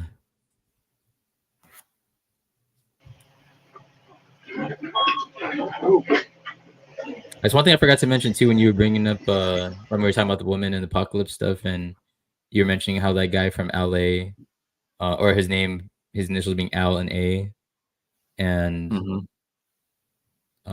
like the 12th and first letter, and I think that bringing back Kobe into it, like it makes so much sense why he like he was a legend in LA and he only played for LA too, and then has all that symbolism with like him being, Virgo, and all the stuff with Venus. Then like how I mentioned that his death date literally matches the ordinal value, Revelation 12:1. City of Angels. Yeah, man. Kobe is such a big like one of the biggest pieces. I mean, it seems to be one of the most like obvious pieces too, like with just everything. But that's a good find right there with the Kobe's death date in that verse. Yeah, I mean, I think it really caught my attention. I guess it was a synchronicity because, I remember I mentioned to you like my parents' anniversary has like a really weird. There's something really weird about this number 55789 because the 55789th prime is literally like itself. Yeah. And I've never seen a number like that. I've never seen a number like that. But yeah, it's like my parents' anniversary. And when you go from their anniversary to my birth, whoops. Wait, hold on. 5789. Oh, whoops. There you go. Oh my god. Or just with the span, it's like the same date or the same number 1262. So when my parents got married to my birth. The 1262. I just thought It's that was the pretty cool. 222 also in there. 2 years, 22 weeks exactly. Oh shoot, yeah, I forgot about that. Yeah. That's crazy. Yeah, that number, that 5789 number is that's something to look into with that number, because like I said, I don't think I've ever seen a number that has that 5789 breaks down to 5789. Yeah. Hey guys, I'm gonna jump off here, so yeah, I will try to catch you on another one maybe in the near future. Yeah, man, you're welcome on any time. I might be having an actual roundtable here again soon, like where I'm bringing a bunch of people on. So, but yeah, whenever you can or whenever you want, just let me know, and we'll have you on. And like I said, I appreciate everything that you've done for the community, and also all the information that you shared, and just amazing finds that this connection you just found with the Revelation 12:1 and how that connected with this president.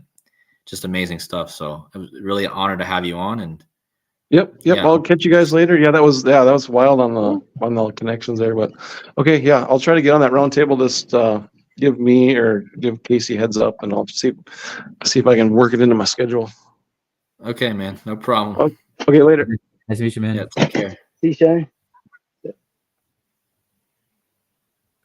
Yeah, I think I'm gonna wrap it up soon anyway, because it's getting so I don't want to talk too loud here because it's getting late. But I guess you and Casey, Sean, you guys can say your final if there's anything else you guys want to anything else you guys want to share or Oh, go ahead. Yeah, Casey. Oh, hey, yeah, I was just gonna say about the turnip stuff. I don't know if you caught it earlier, but there's a movie that came out like 2 or 3 years ago. It's called The Curse of Bridge Hollow, and well, long story short, they shoot my phone, They originally they used turnips as jack-o'-lanterns instead of pumpkins. So I mean, maybe there's like a Halloween thing in there or something. Yeah, that is interesting because Donald J. Trump does equal Halloween. Yeah, and then Halloween's got a lot of overlap with pentagram too. I thought it was interesting. That's really all I had right now. All right, man. Well, thanks again for hooking this up and helping Seven get on here. I appreciate all your help and connections and all your stuff that you share too. So, yeah, no problem. And Sean, do you have anything left to say or? I was actually gonna say if anybody is still down to talk, I actually have some stuff to share about an earthquake that happened in my area like 2 days ago. So I'll start up a new live, and Cody, if you need to sleep, that's all good. Like you don't feel obligated. No one has to feel obligated to be there. But if anyone's down to still talk, I'll be going live right after this. So just be on the lookout for that. Yeah, put your link again in the chat so they can go right to that or yeah, right to it won't your be channel. it won't be too long either, because I know like some people might be tired of hearing me talk, so it's gonna be pretty brief. But I was gonna make a video on it. Oh, what's up? No, I was just gonna say, yeah, it'd be good. Maybe some people will go over there now, and you can get some viewers. So yeah. Make sure you guys give a sub to Sean and go watch his videos. Same thing with Seven and yeah. Yeah, I'll probably be on. I'm just gonna set up a few things, but I'll probably be on in like 10 minutes. So be on the lookout. All right, man. But well, thanks again. Also, oh yeah, I was just say also, just thanks for bringing me on again. As always, I always appreciate it so much. Yeah, man, I appreciate you too, and I always really look forward to these with you, and then also to bring on Seven and Casey at the same time. Also, is just amazing. So, just a great great night to bring some people together, and yeah, I appreciate all you guys in the chat too. I see Trey Patton's in the chat. Hope you're doing well, brother. He says he has an important decoding coming in regards to King Charles III. Yeah, if you want to write that in my comments, or if you want to write that to me in my comments, I'd love to hear it. And yeah, but I guess with that being said, if you guys would please hit the like button. Please hit the like button on your way out. I have 135 likes. Thank you guys who've all already liked it. And if you guys want to support the channel, there's a link at the top of the chat. And yeah, I think that's about it. Again, thanks to guys. Make sure you go subscribe to all the great decoders: Sean, Seven, Casey, Joseph, Illusion, Zenith, Lambda, all those guys. I'll have their links in the comments of this video. All right. Well, good night, Sean. Thanks for coming on. I'll talk to you maybe tomorrow morning. I'm pretty tired now, but I might try to catch a bit of your stream, but I don't know if I'll be like active. I might just be listening. So yeah, no obligation. But thanks for coming on, man. I'll talk to you later, probably tomorrow, and we'll have another one of these soon. So sounds good. Yeah, I miss having these. Yep. So take care, everyone out there. Much love to you all, and we'll see you guys in the next video. Take care. Yeah. See you guys.